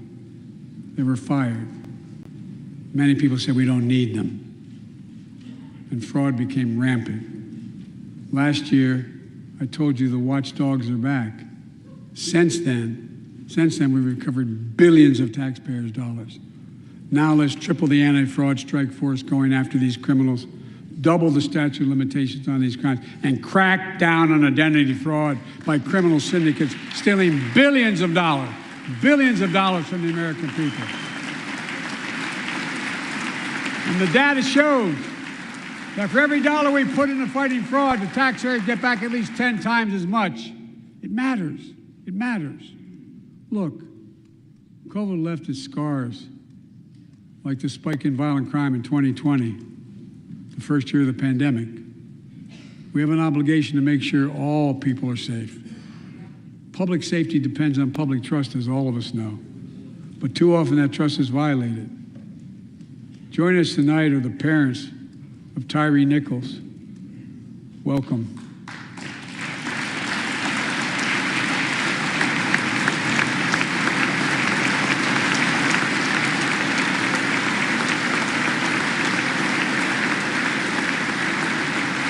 We had to bury Tyree last week. As many of you personally know, there's no words to describe the heartache or grief of losing a child. But imagine if you lost that child at the hands of the law. Imagine having to worry whether your son or daughter came home from walking down the street, or playing in the park, or just driving a car. Most of us in here have never had to have the talk that brown and black parents have had to have with their children. Bo, Hunter, Ashley, my children, I never had to have the talk with them. I never had to tell them if a police officer pulls you over, turn your interior lights on right away. Don't reach for your license. Keep your hands on the steering wheel. Imagine having to worry like that every single time your kid got in a car. Here's what Tyree's mother shared with me when I spoke to her. When I asked her how she finds the courage to carry on and speak out. With the faith of God, she said her son was, quote, a beautiful soul, and something good will come of this. Imagine how much courage and care that takes. It's up to us, to all of us. We all want the same thing. Neighborhoods free of violence. Law enforcement who earns the community's trust. Just as every cop, when they pin on that badge in the morning, has a right to be able to go home at night, so does everybody else out there. Our children have a right to come home safely. Equal protection under the law is a covenant we have with each other in America. We know police officers put their lives on the line every single night and day. And we know we ask them in many cases to do too much, to be counselors, social workers, psychologists, responding to drug overdoses, mental health crises, and so much more. In one sense, we ask much too much of them. I know most cops and their families are good, decent, honorable people, the vast majority. But they risk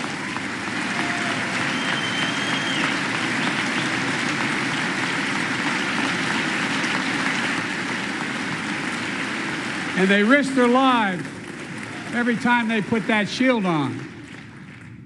But what happened to Tyree in Memphis happens too often. We have to do better. Give law enforcement the real training they need. Hold them to higher standards. Help them succeed in keeping us safe. We also need more first responders and professionals to address the growing mental health, substance abuse challenges. More resources to reduce violent crime and gun crime. More community intervention programs. more investment in housing, education, and job training. All this can help prevent violence in the first place. And when police officers or police departments violate the public trust, they must be held accountable. With the support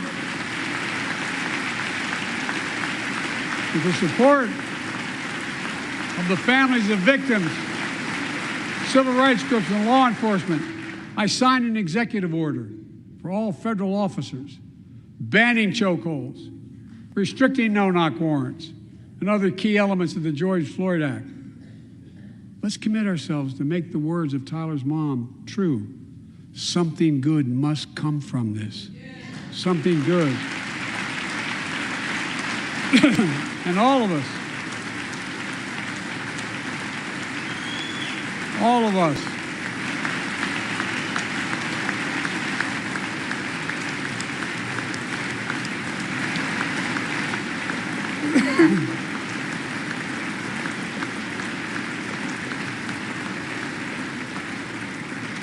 folks, it's difficult, but it's simple.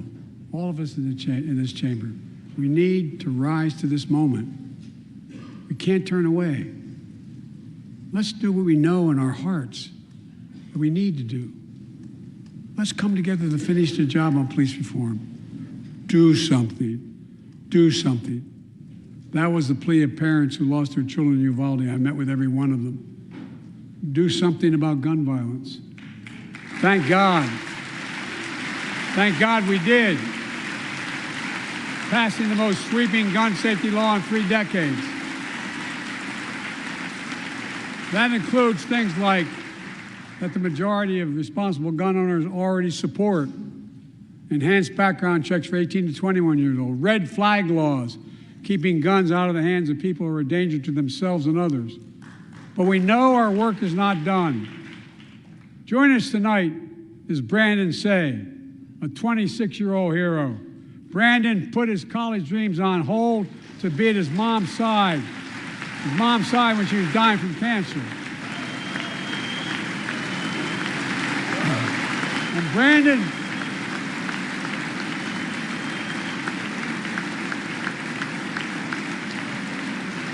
Brandon now works at a dance studio started by his grandparents.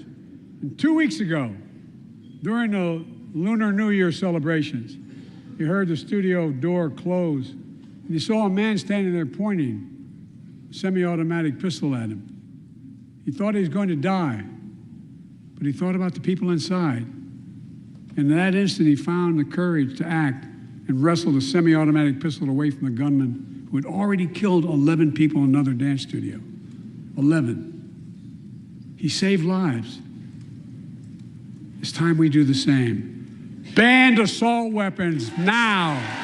Ban them now. Once and for all.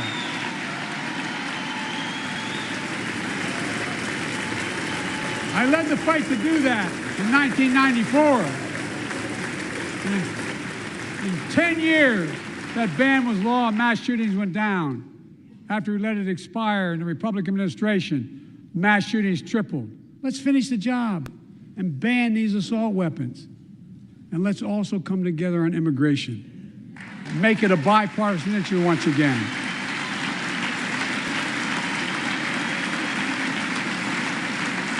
We now have a record number of personnel working to secure the border, arresting 8,000 human smugglers, seizing over 23,000 pounds of fentanyl in just the last several months.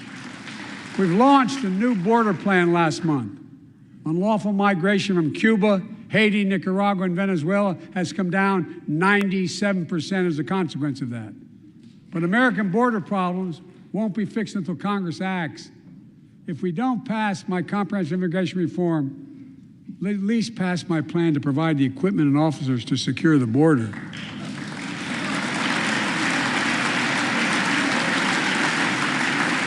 And a pathway to citizenship for dreamers, those on temporary status, farm workers, essential workers.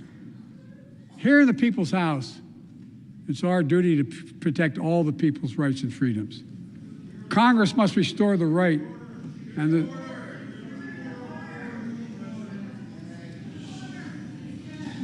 Congress must restore the right that was taken away in Roe v. Wade and protect Roe v. Wade.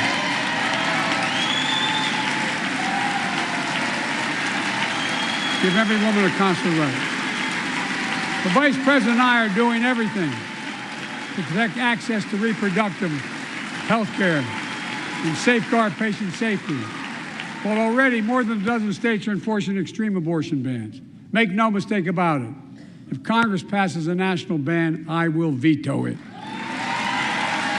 But let's also pass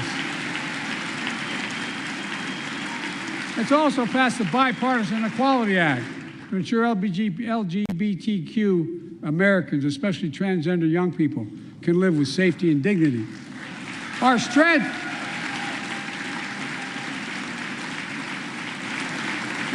is not just the example of our power, but the power of our example. Let's remember the world's watching. I spoke in this chamber 1 year ago, just days after Vladimir Putin unleashed his brutal attack against Ukraine. A murderous assault, evoking images of death and destruction Europe suffered in World War II. Putin's invasion has been a test for the ages, a test for America, a test for the world. Would we stand for the most basic of principles? Would we stand for sovereignty? Would we stand for the right of people to live free of tyranny? Would we stand for the defense of democracy? For such defense matters to us because it keeps peace and prevents open season on would-be aggressors and threatens our prosperity. 1 year later, we know the answer. Yes, we would, and we did. We did. And together, we did what America always does at our best. We led. We united NATO. We built a global coalition. We stood against Putin's aggression. We stood with the Ukrainian people. Tonight, we're once again joined by Ukrainian's ambassador to the United States. She represents not just her nation, but the courage of her people. Our ambassador is here, united. We're united in our support of your country. Will you stand so we can all take a look at you? Thank you.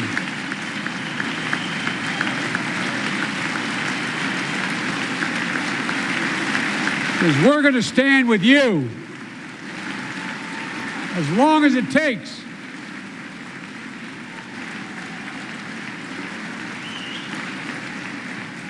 Our nation is working for more freedom, more dignity, more peace, not just in Europe, but everywhere. Before I came to office, the story was about how the People's Republic of China was increasing its power and America was failing in the world. Not anymore. We made clear, and I made in my personal conversations, which have been many, with President Xi, that we seek competition, not conflict. But I will make no apologies that we're investing to make America stronger. Investing in American innovation and industries that will define the future that China intends to be dominated. Investing in our alliances and working with our allies to protect advanced technologies so they will not be used against us. Modernizing our military to safeguard stability and deter aggression. Today, we're in the strongest position in decades to compete with China or anyone else in the world. Anyone else in the world. And I'm committed.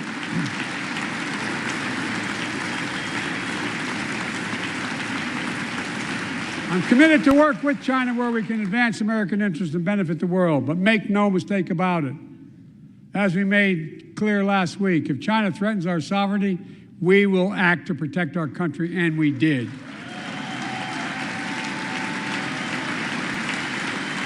Look,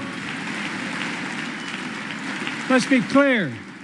Winning the competition should unite all of us. We face serious challenges across the world. But in the past 2 years, democracies have become stronger, not weaker. Autocracies have grown weaker, not stronger. Name me a world leader who changed places with Xi Jinping. Name me one. Name me one. America's rallying the world to meet those challenges, from climate to global health, to food insecurity, to terrorism, to territorial aggression. Allies are stepping up, spending more, and doing more. Look, the bridges we're forming between partners in the Pacific and those in the Atlantic, and those who bet against America are learning how wrong they are. It's never, ever been a good bet to bet against America. Never.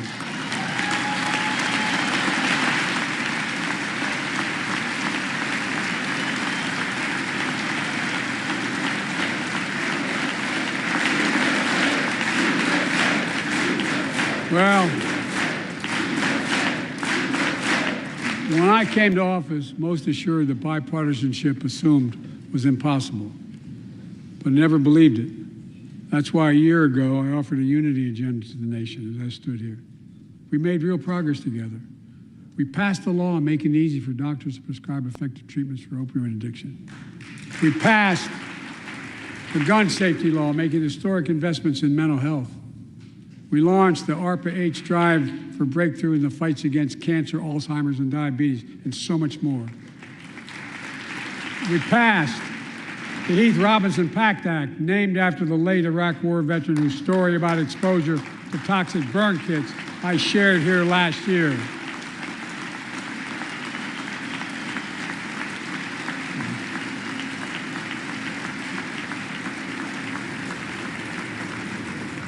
I understand something about those burn pits, but there's so much more to do.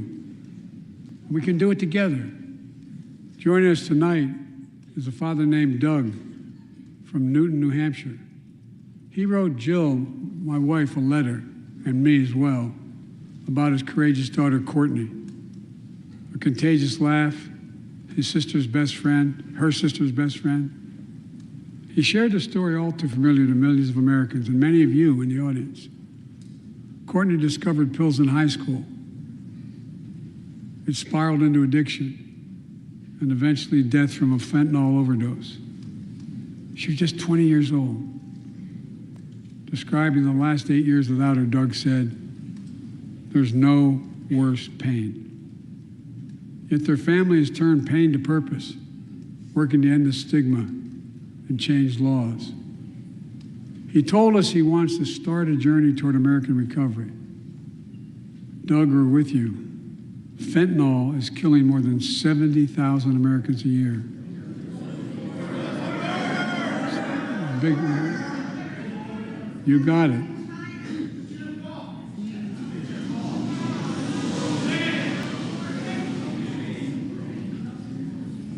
So let's launch a major surge to stop fentanyl production and the sale and trafficking with more drug detection machines, inspection cargo, stop pills and powder at the border. Working with couriers like FedEx to inspect more packages for drugs. Strong penalties to crack down on fentanyl trafficking. Second, let's do more on mental health, especially for our children. When millions of young people are struggling with bullying, violence, trauma, we owe them greater access to mental health care at their schools. We must finally hold social media companies accountable for experimenting they're doing running children for profit. It's time to pass bipartisan legislation to stop big tech from collecting personal data on our kids and teenagers online. Ban targeted advertising to children and impose stricter limits on the personal data that companies collect on all of us. Third, let's do more to keep this nation's one truly sacred obligation to equip those we send into harm's way and care for them and their families when they come home. Job training, job placement for veterans and their spouses as they come to return to civilian life.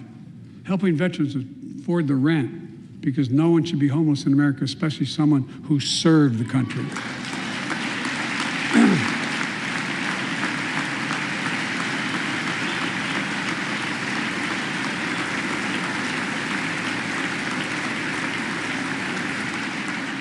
Dennis McDonough is here, of the VA. We had a first real discussion when I asked him to take the job. I'm glad he did. We were losing up to 25 veterans a day on suicide. Now we're losing 17 a day to the silent scourge of suicide. 17 veterans a day are committing suicide. more than all the people being killed in the wars.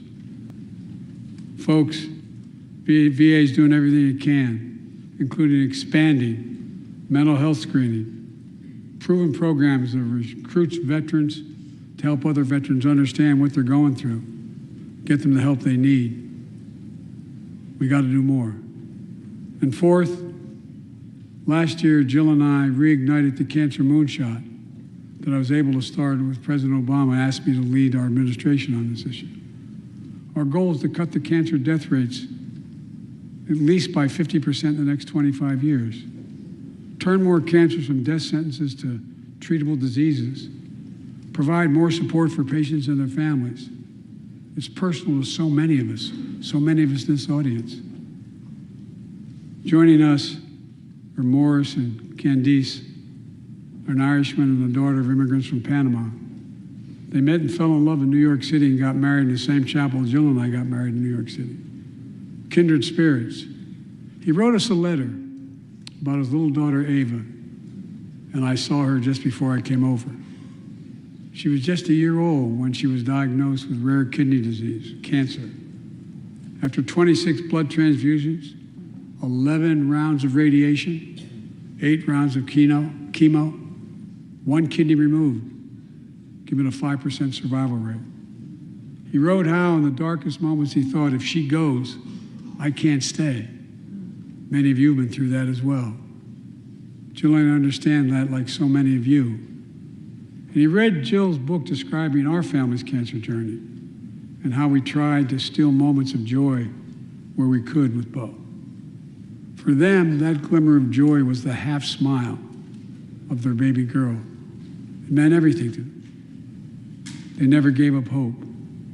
Little Ava never gave up hope. She turns 4 next month. They just found out Ava's beating the odds, is on her way to being cured of cancer. And she's watching from the White House tonight and she's not asleep already. For the lives we can save.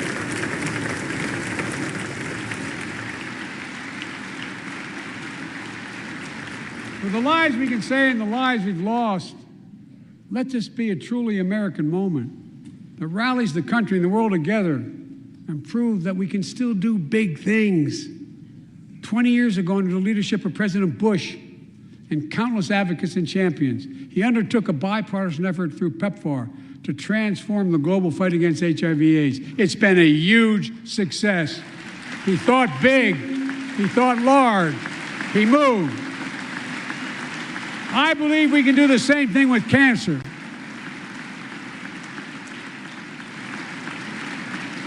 Let's end cancer as we know it. Cure some cancers once and for all. Folks, there's one reason why we've been able to do all of these things. Our democracy itself. It's the most fundamental thing of all. With democracy, everything's possible. Without it, nothing is. For the last few years, our democracy has been threatened and attacked, put at risk, put to the test in this very room on January the 6th. And then just a few months ago, an unhinged big lie assailed and unleashed a political violence at the home of the then Speaker of the House of Representatives, using the very same language the insurrectionists used as they stalked these halls and chanted on January 6th. Here tonight in this chamber is a man who bears the scars of that brutal attack, but is as tough and as strong and as resilient as they get. My friend Paul Pelosi. Paul, stand up.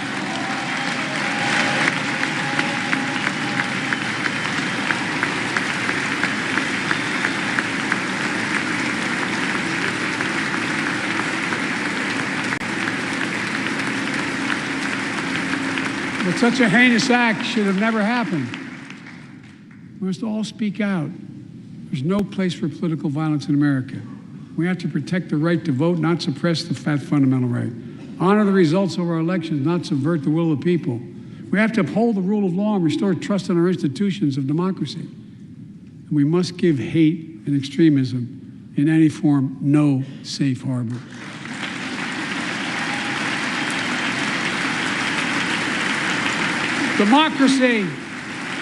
must not be a partisan issue.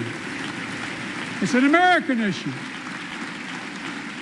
Every generation of Americans has faced a moment where they have been called to protect our democracy, defend it, stand up for it. And this is our moment. My fellow Americans, we meet tonight at an inflection point, one of those moments that only a few generations ever face, where the direction we now take is going to decide the course of this nation for decades to come. We're not bystanders of history. We're not powerless before the forces that confront us. It's within our power of we, the people. We're facing the test of our time. We have to be the nation we've always been at our best, optimistic, hopeful, forward-looking. A nation that embraces light over dark, hope over fear, unity over division, stability over chaos. We have to see each other not as enemies, but as fellow Americans. We're good people. The only nation in the world built on an idea, the only one.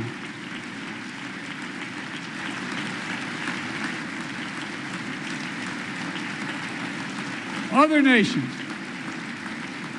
are defined by geography, ethnicity, but we're the only nation based on an idea that all of us, every one of us, is created equal in the image of God. A nation that stands as a beacon of the world. A nation in a new age of possibilities. So I've come to fulfill my constitutional obligation to report in the State of the Union. And here's my report. Because the soul of this nation is strong, because the backbone of this nation is strong, because the people of this nation are strong, the State of the Union is strong.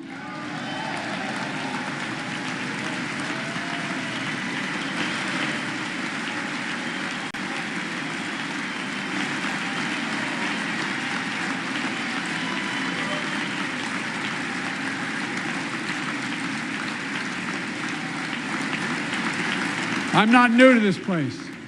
I stand here tonight having served as long as about any one of you have ever served here. But I've never been more optimistic about our future, about the future of America. We just have to remember who we are. We're the United States of America, and there's nothing beyond our capacity if we do it together. God bless you all, and may God protect our troops. Thank you.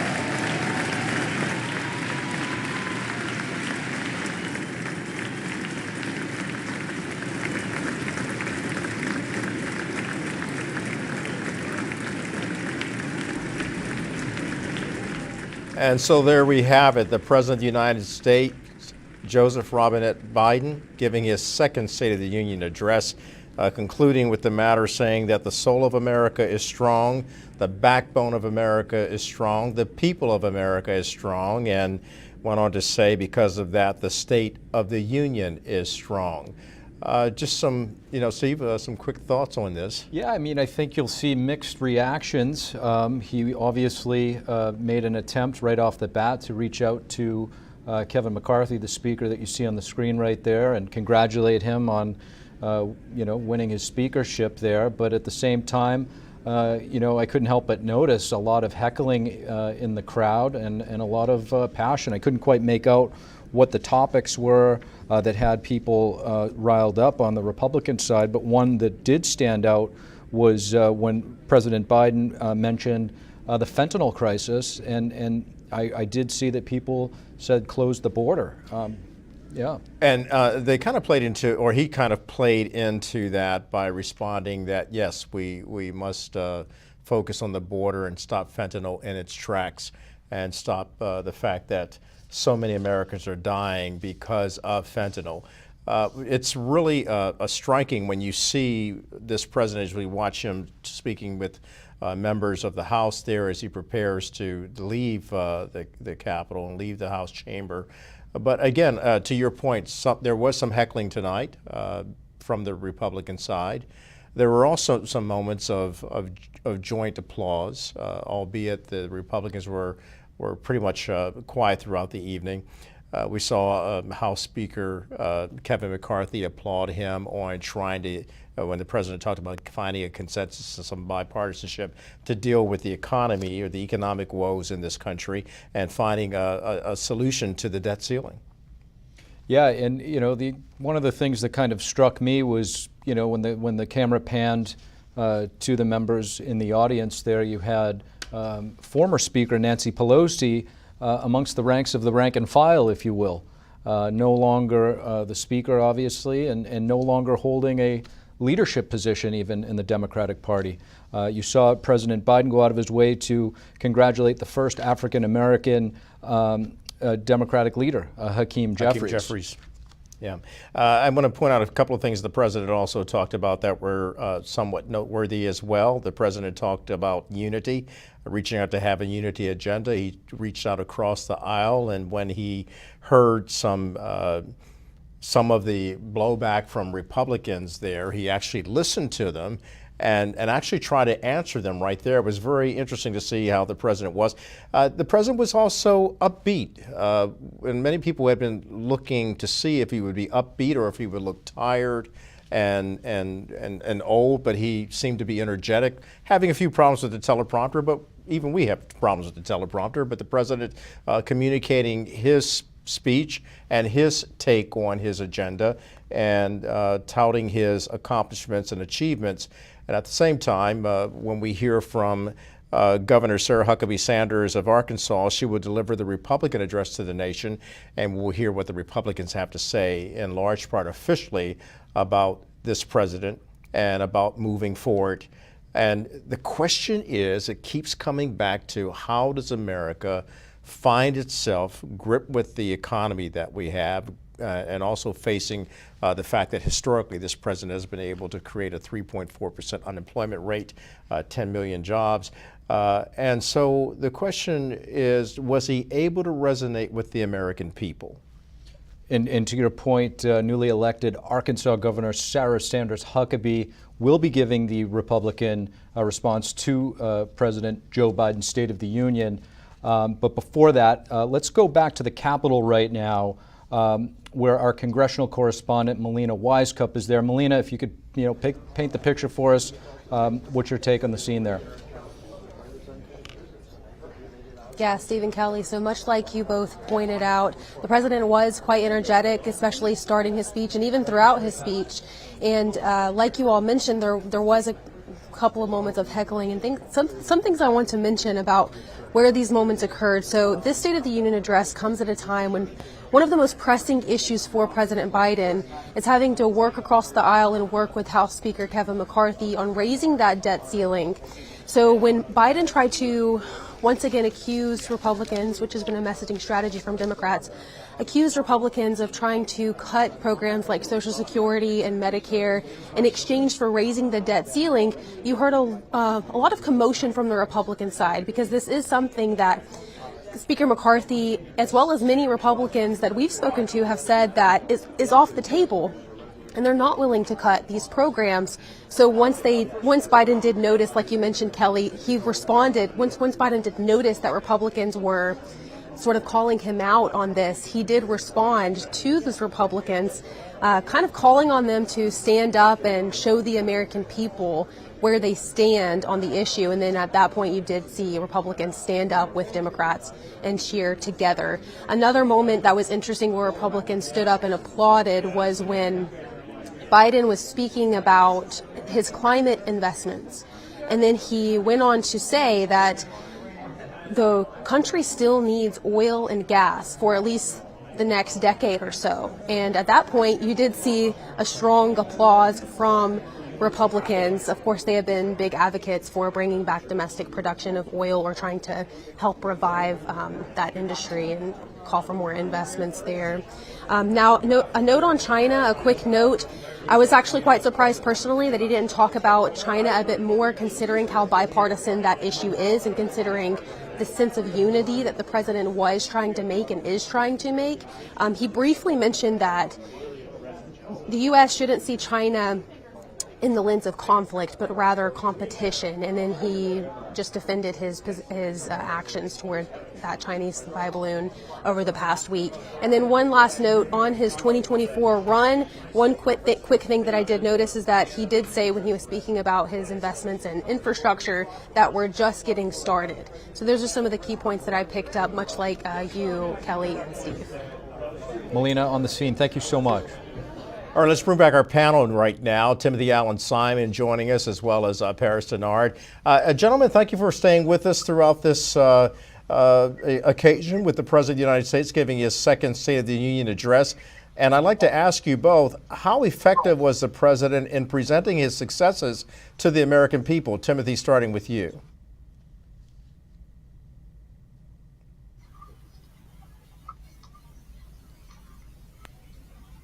It looks like we're having a sound issue here with Timothy. Paris, if you're with us. Sorry, that was my mute button. All right, Can you hear me Timothy, now? go ahead. You're unmuted now. Please Okay. talk away.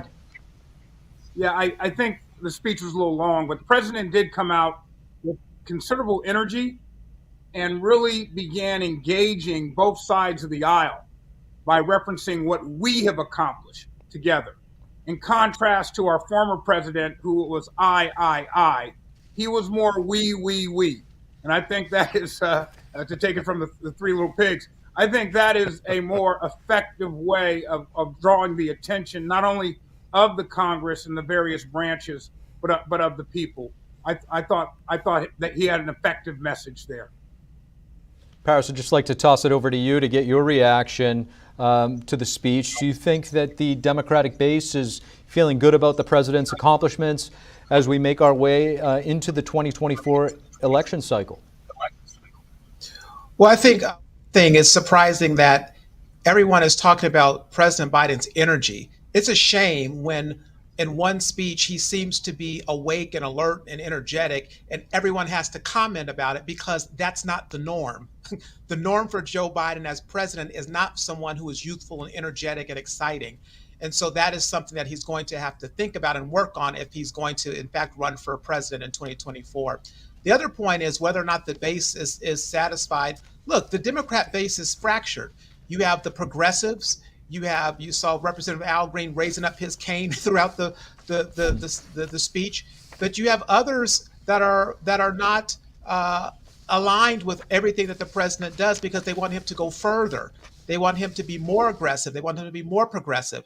And so he's going to have to work with that and deal with that, as he has people like Senator Sinema and others, Senator Joe Manchin, West Virginia, who are more on the side of trying to work and be in the middle and be more independent minded. So he has his work cut out for him. Last point I would say is this.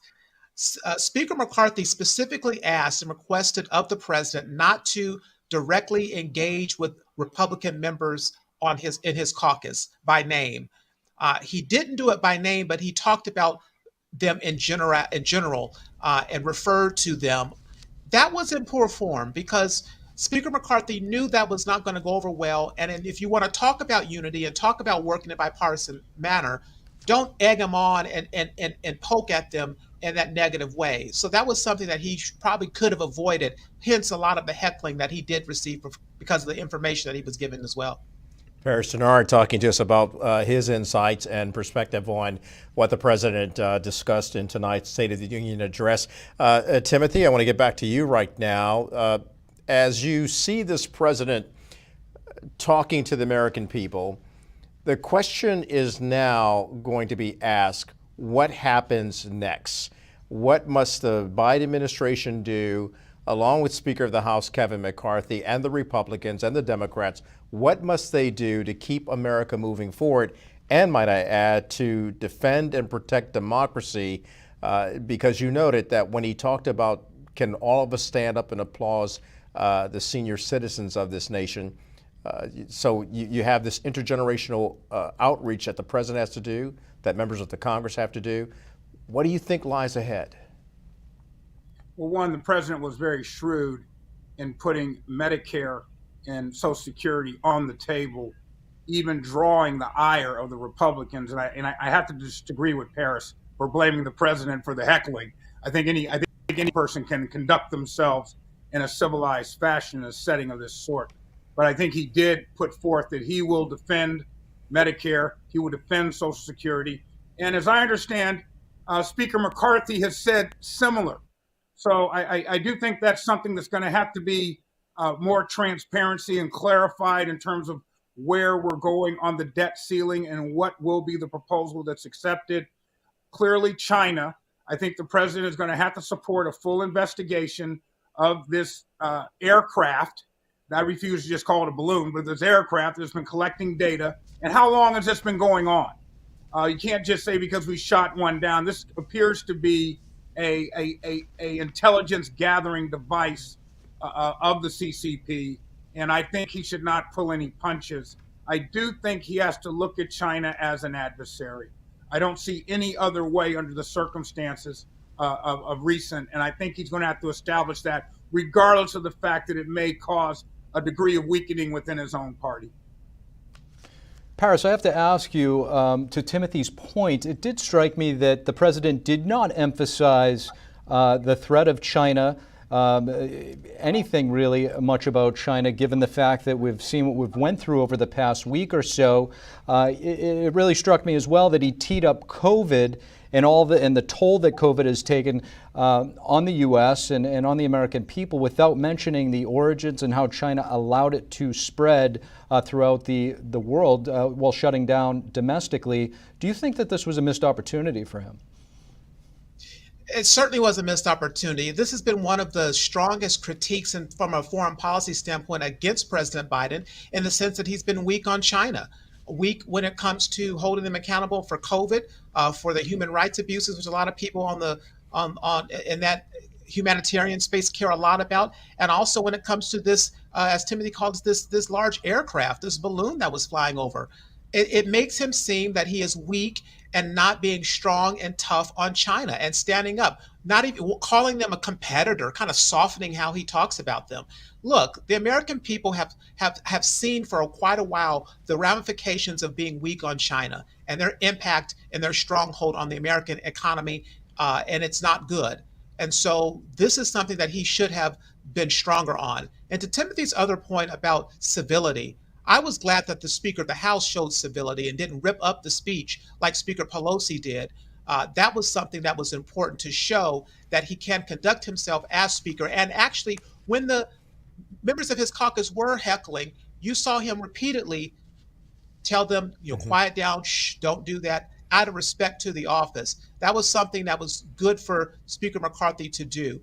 And the last point is this. President Biden missed the opportunity when it came to talking about Social Security. Speaker McCarthy and the Republican caucus had came out earlier and said Social Security was off the table, where they weren't going to try to change it at all. Why he continued to talk about it in the State of the Union as if Republicans wanted to, he got fact-checked in live time. They fact-checked him and said they're not going to do it. So that's the type of things that you have to really look at. The Republicans said they weren't going to take action against Social Security. President Biden still put it in the speech, and he got fact-checked live on television by the Republicans. All right, Paris pointing that out. And while we're talking, gentlemen, if we can show some live pictures right now, the president, he's still in the House chamber. If our producer can pull that up, I just wanted to show that the president, which is customary, actually takes time out to talk to members of Congress as he's leaving. But while we're addressing that issue, there he is right there, the president still talking. One of the things he talked about, as we see him talking to one of the members of the Congressional Black Caucus, he did call attention to the family of Tyree Nichols, the young man who was killed in Memphis. We do know that 8 police officers have been charged on that, and 8 more police officers is forthcoming that they will be charged as well in his death. There's a problem right there with policing in America. I want to ask both of you, as African American men, what your take is on the president discussing this issue tonight, and also addressing the possibility of reintroducing or having the George Floyd Justice and Policing Act passed in some sort of way. Timothy, what's your take on this? And I'll do my best, Kelly. It was a little difficult to hear you because of the noise from the chamber. But this is a tragic and fascinating scenario that we face in reference to the Tyree Nichols tragic, and I can call it nothing else but murder. But I think what we will see, and Ben Crump referenced this, these were primarily black officers.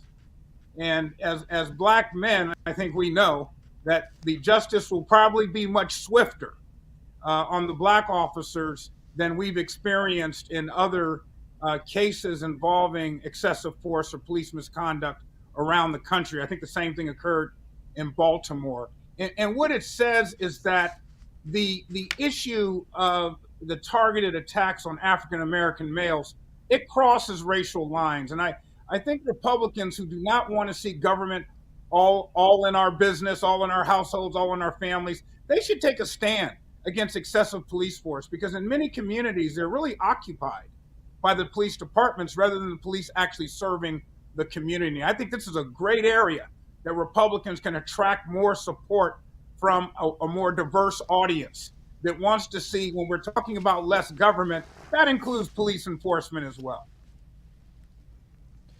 Paris, we'll just give you an opportunity to respond to Timothy's points.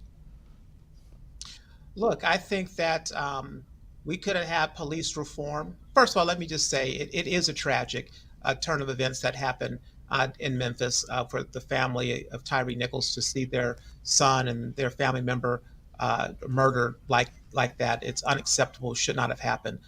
Case closed. But as it relates to what the Congress can do, what we saw is that there has been an inability for the Democrats especially to be willing to compromise on certain issues to get something across the finish line, especially when it comes to police reform. We know that Senator Scott led on the effort for his Justice Act, which Dick Durbin called a token piece of legislation. And we know that Senator Cory Booker walked away from the negotiating table, refusing to go forward when Senator Scott wanted to continue. There's things that they can take out and put in to get the job done. You won't get 100% of what you want. You might have to take out some things to get it across the finish line. That's what happens in policy. That's what happens in politics. You get what you can to get it across the finish line, rather being at the point where we are today and having nothing significant that people really wanted to see happen. So this is another opportunity. Republicans don't have a problem when it comes to police reform. They passed it. They've done things when it comes to being right on crime, those organizations. This is a unifying point, as long as the Democrats are willing to meet in the middle and get something done, and they may have to compromise to do it. Both of you sharing insights on that and your perspective on that. On another issue, we heard the president talk tonight about fentanyl. Such a tragic set of circumstances, as we've seen fentanyl do so much damage to the American people.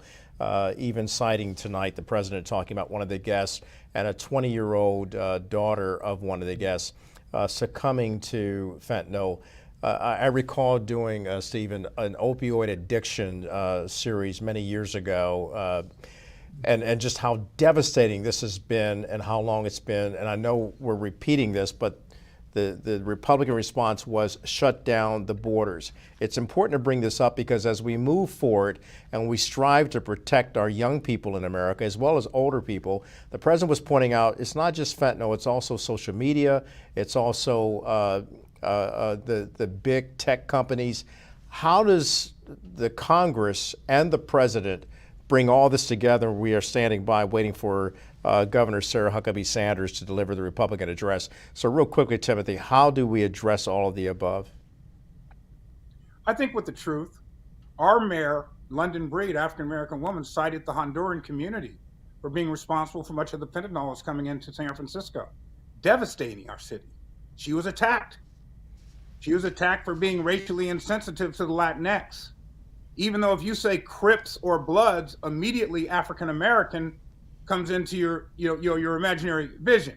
So I think the truth in the fact that drugs are being trafficked across our border, and they are being trafficked by many nationalities, but primarily those coming from south of the border, and China has a hand in that as well. And I think there needs to be just a pure, transparent discussion on how do we effectively have a war on drugs without also creating another wave of mass incarceration.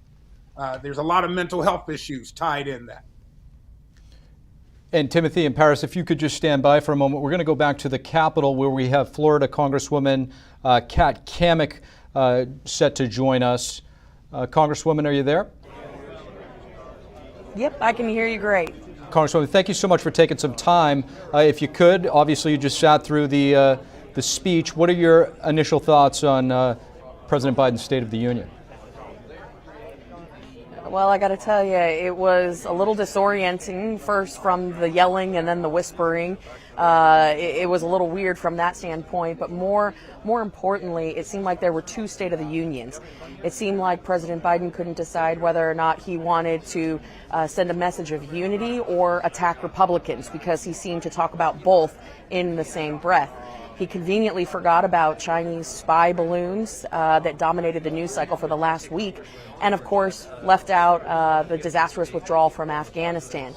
It was really a speech that was divorced from reality in so many ways, and pretty concerning that in some of the most dire times that we've seen in the regulatory state that is really forcing American families to make tough decisions, historic 40-year highs for inflation, on top of all the other challenges that we have going on, he seems still content on a highly partisan agenda that is more about political wins than getting things done for the American people. So disheartening, but at the same time, it just shows us that Republicans, we've got a lot of work to do. Congresswoman, does it also show us that there's a lot of, not just a lot of work to do on behalf of the Republicans, but that Democrats must do the work as well? How do we get to a place called unity and common ground for the common good of the American people to do what this president has talked about, heal the soul of America? How do you see that? How do we personally get involved in healing the soul of America, despite what we hear and see from this president, but what we must do in Congress? You know, I think it starts with doing the opposite of what President Biden did tonight. You can't talk about unity in one breath and then attack Republicans in the next.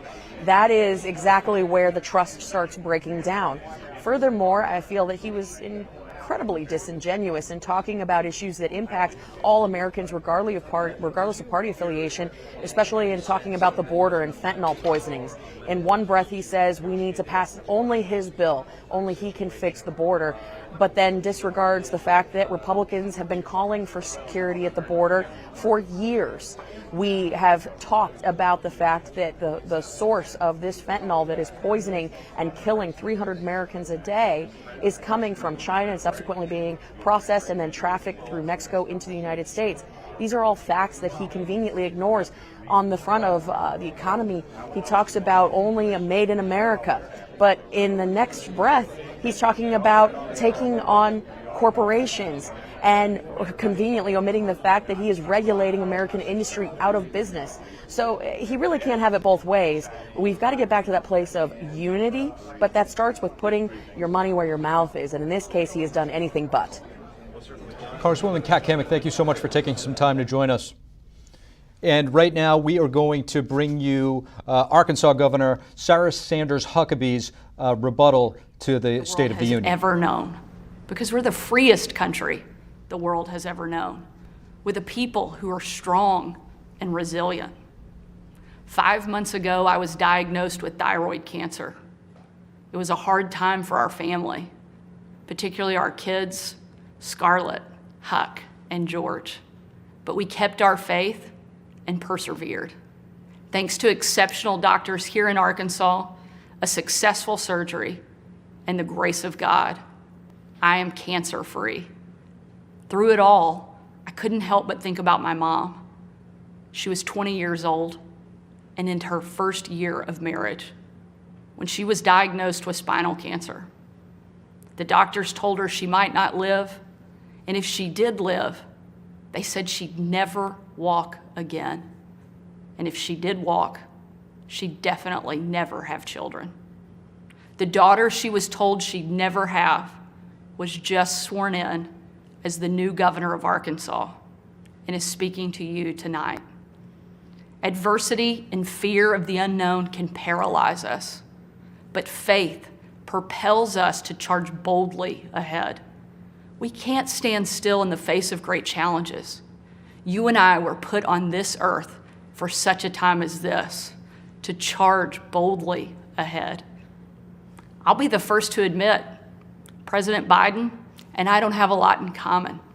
I'm for freedom, he's for government control. At 40, I'm the youngest governor in the country. And at 80, he's the oldest president in American history. I'm the first woman to lead my state, and he's the first man to surrender his presidency to a woke mob that can't even tell you what a woman is. In the radical left's America, Washington taxes you and lights your hard-earned money on fire. But you get crushed with high gas prices, empty grocery shelves, and our children are taught to hate one another on account of their race, but not to love one another or our great country. Whether Joe Biden believes this madness or is simply too weak to resist it, his administration has been completely hijacked by the radical left. The dividing line in America is no longer between right or left. The choice is between normal or crazy. It's time for a new generation of Republican leadership. Upon taking office just a few weeks ago, I signed executive orders to ban CRT, racism, and indoctrination in our schools, eliminate the use of derogatory term Latinx in our government, repealed COVID orders, and said never again to authoritarian mandates and shutdowns. Americans want common sense from their leaders, but in Washington, the Biden administration is doubling down on crazy. President Biden inherited the fastest economic recovery on record, the most secure border in history, cheap, abundant, homegrown energy, fast rising wages, a rebuilt military, and a world that was stable and at peace. But over the last 2 years, Democrats destroyed it all. Despite Democrats' trillions in reckless spending and mountains of debt, we now have the worst border crisis in American history. As a mom, my heart breaks for every parent who has lost a son or daughter to addiction.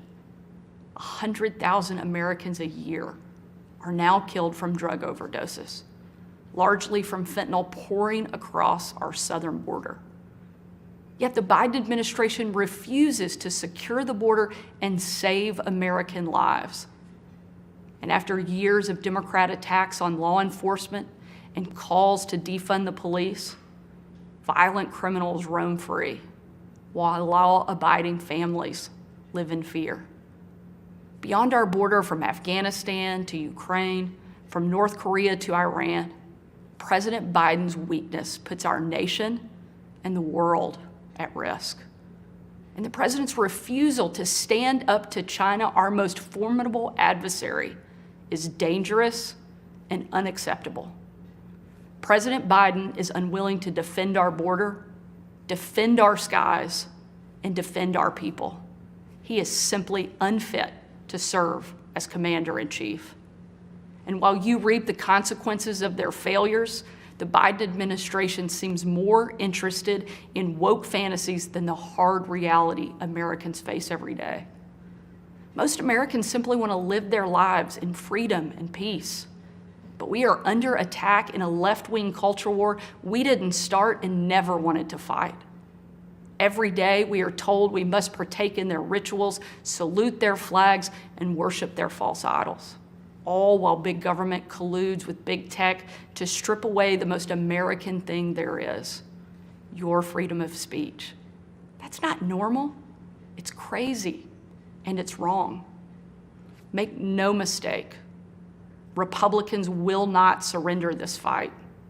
We will lead with courage and do what's right, not what's politically correct or convenient.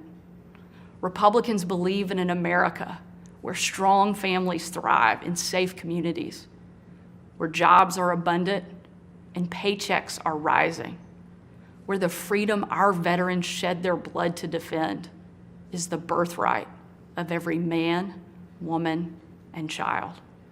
These are the principles Republican governors are fighting for, and in Washington, under the leadership of Senate Republicans and Speaker Kevin McCarthy, we will hold the Biden administration accountable. Down the street from where I sit is my alma mater, Little Rock Central High. As a student there, I will never forget watching my dad, Governor Mike Huckabee, and President Bill Clinton hold the doors open to the Little Rock Nine. Doors that 40 years earlier had been closed to them because they were Black. Today, those children once barred from the schoolhouse are now heroes memorialized in bronze at our State House. I'm proud of the progress our country has made, and I believe giving every child access to a quality education, regardless of their race or income, is the civil rights issue of our day. Tomorrow, I will unveil an education package that will be the most far-reaching, bold, conservative education reform in the country. My plan empowers parents with real choices, improves literacy and career readiness, and helps put a good teacher in every classroom by increasing their starting salary from one of the lowest to one of the highest in the nation. Here in Arkansas and across America, Republicans are working to end the policy of trapping kids in failing schools and sentencing them to a lifetime of poverty. We will educate, not indoctrinate our kids, and put students on a path to success. It's time for a new generation to lead. This is our moment. This is our opportunity. A new generation born in the waning decades of the last century, shaped by economic booms and stock market busts, forged by the triumph of the Cold War and the tragedy of 9/11. A generation brimming with passion and new ideas to solve age-old problems.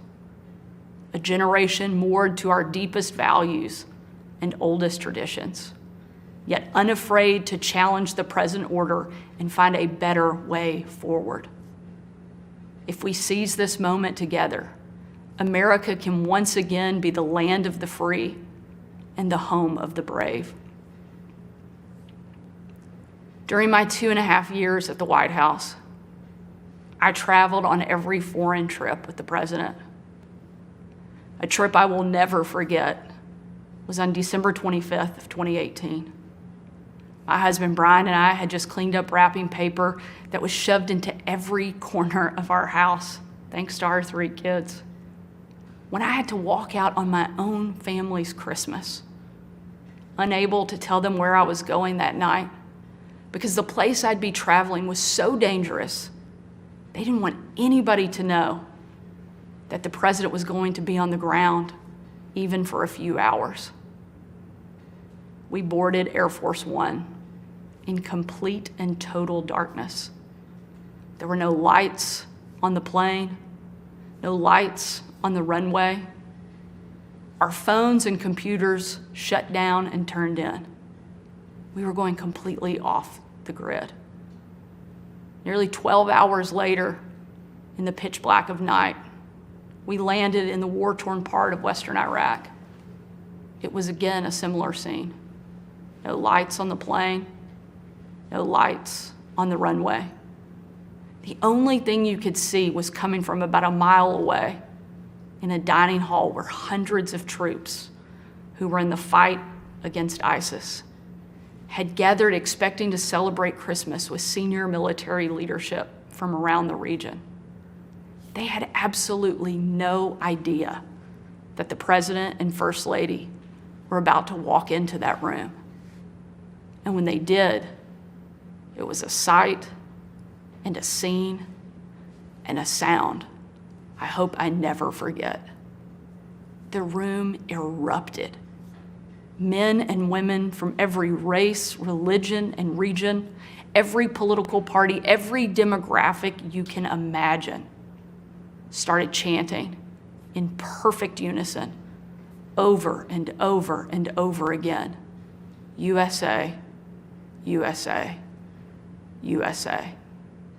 It was an absolutely perfect picture of what makes our country great.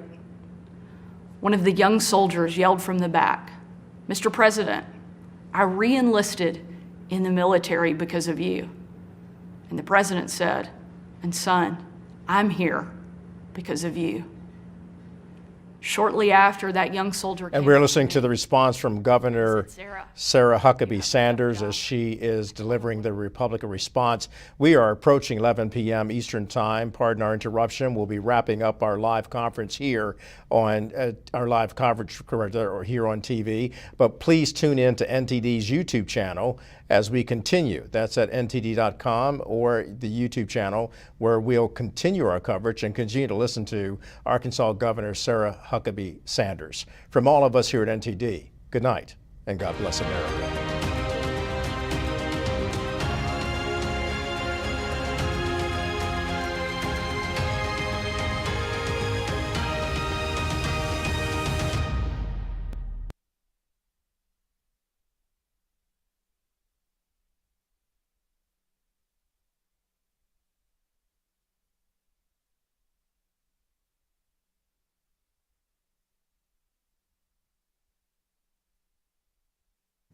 And now we continue our coverage of President Biden's State of the Union speech, where we have Arkansas Governor Sarah Huckabee Sanders, who's just delivered the Republican response to the president's speech.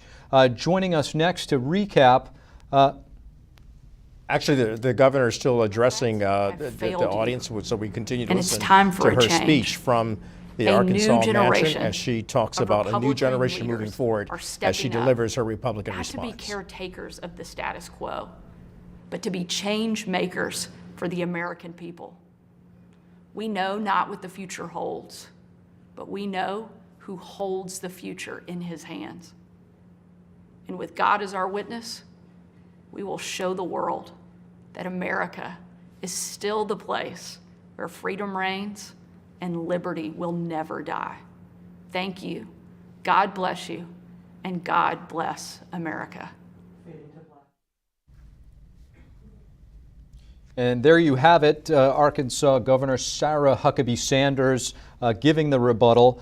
Joining us next to recap the president's speech, we're happy to have Chair of the House Republican Policy Committee, Congressman Gary Palmer. Congressman, thank you for joining us. Happy to be here. Congressman, you were there in person for the speech. Just right off the top, what struck you most? How divisive the speech was. It was almost bullying. I've heard a number of State of the Union speeches, and I've never heard one quite like that.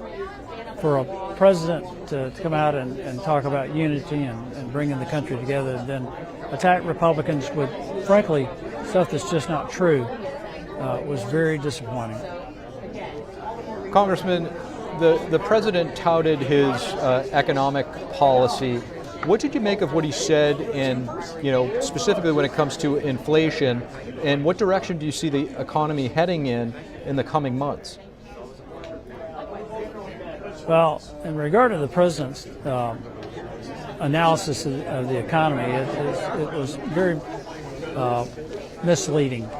He's talking about that gas prices are lower now than they were from their high point, but they're still a good bit higher, over $1 a gallon higher than they were when he took office.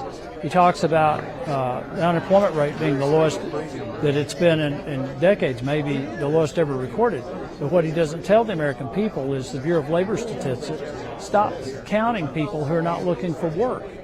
And we literally are borrowing money, mortgaging the future, our own future, our kids' future, our grandkids' future, to pay people not to work.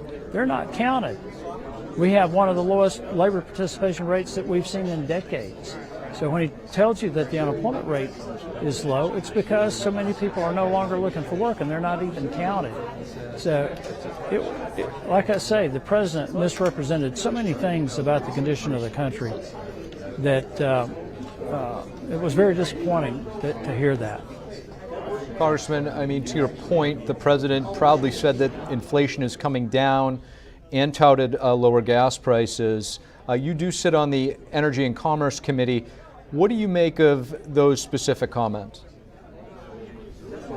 Well, he's talking about gas at the pump. It's still, as I just said, probably $1 a gallon higher than it was when he took office. But if you look at household energy costs, particularly in the colder states around the country where they use heating oil, it hit at one point almost double what it had been before he took office. There are a lot of people struggling. There's 20 million American households that are behind on their household utility bills. There are households in certain parts of the country where they're making decisions about how much they can spend on their groceries, how much they can spend on their medicine, and still keep their homes adequately warm. I think the president, again, misrepresented where we are in this country, particularly for a lot of people that are really having a hard time making ends meet. Congressman Palmer, on the foreign policy front, one thing that, reactions coming in that struck some folks is the fact that, seeing what we saw with the Chinese Communist Party invading American airspace with their spy balloon over the past week, we thought that we might hear a little bit more on the CCP and the threat that they pose. Were you surprised that we didn't? Not really. I don't think the president's going to do anything that's provocative in regard to China. He talks big about trade and competition, but I don't see this president really standing up to China unless he just has no other alternative. Some of the things that he talked about, it's interesting that he wants to shut down fossil fuel, and he said that we're going to need oil and gas for another decade. And then the guy's calling on oil and gas companies to invest in infrastructure here for just another decade. That's unbelievably dumb. Nobody's going to make investments, those type investments in that type infrastructure, if they're going to be shut down in 10 years. The other thing is this idea that we're going to be 100% renewable is a pipe dream. I work for 2 international engineering companies. I have a pretty good idea of what it takes to provide the energy that the country's going to need. He literally would take us off of natural gas, make us reliant on China for the parts that we need to build wind turbines or solar panels. In other words, we have all of the fossil fuel resources that we could possibly need. We'll never run out of oil and natural gas. But he wants to shut all of that down and make us totally reliant, almost totally reliant on China to power our economy. That is extremely dangerous, and I consider that a national security issue. Congressman Gary Palmer, thank you so much for joining us. Thanks for having me on. Indeed, it's good to have Congressman Gary Palmer joining us this hour. I want to get to the panel to bring them back in. Let's go back to the panel, Timothy Allen Simon and Paris Denard. Gentlemen, it has been quite a night. We've heard from various congressmen. We've heard from both of you as it pertains to what the president had to say tonight. We also heard from newly elected Governor of Arkansas, Sarah Huckabee Sanders, delivering her Republican address to the nation. I want to do a recap of what she said. She went on to state that Republicans believe in an America where strong families thrive in safe communities, where jobs are abundant and paychecks are rising. She also talked about the freedom. She alluded to, well, not alluded to, but she directly talked about her dad, who was a governor, Mike Huckabee, as well as President Bill Clinton, talking about opening up the doors to the Little Rock School and seeing black children, white children, all God's children being able to go into that school based on the history of what happened there during segregation and during desegregation. But she also waxed not just poetically, but scripturally. I want to ask you, starting with you, Paris, your response to the Republican response as given by Governor Huckabee, who was unafraid to talk about her faith in God and in America and in the American people. Well, that's who Sarah Sanders is. It's her faith is just like her father's faith, very much a part of their public persona and private life. I do say that this was less of a GOP response and more of a Sarah Huckabee Sanders bio to introduce her to the nation. I think people can use the GOP response in several ways of making it about a direct response to what the president says, or taking the opportunity to highlight themselves and introduce them to the American people. And I think that's more so what she chose to do. I think she'll raise a lot of money off of that response. I think that a lot of people will take more note of what she's going to do because she's only been in office for a few short weeks now, since January. And so I think that this was her opportunity to say to the American people, take a look at what I'm going to do here in Arkansas. And I think a lot of people will do that. And Timothy, I'd just like to ask you, there was a point of contention in the room tonight when President Biden spoke about fentanyl. You got a response from some Republican lawmakers to close the border. In the governor of Arkansas's rebuttal speech, she did highlight the issue at the southern border. How do you see this playing out now in coming months?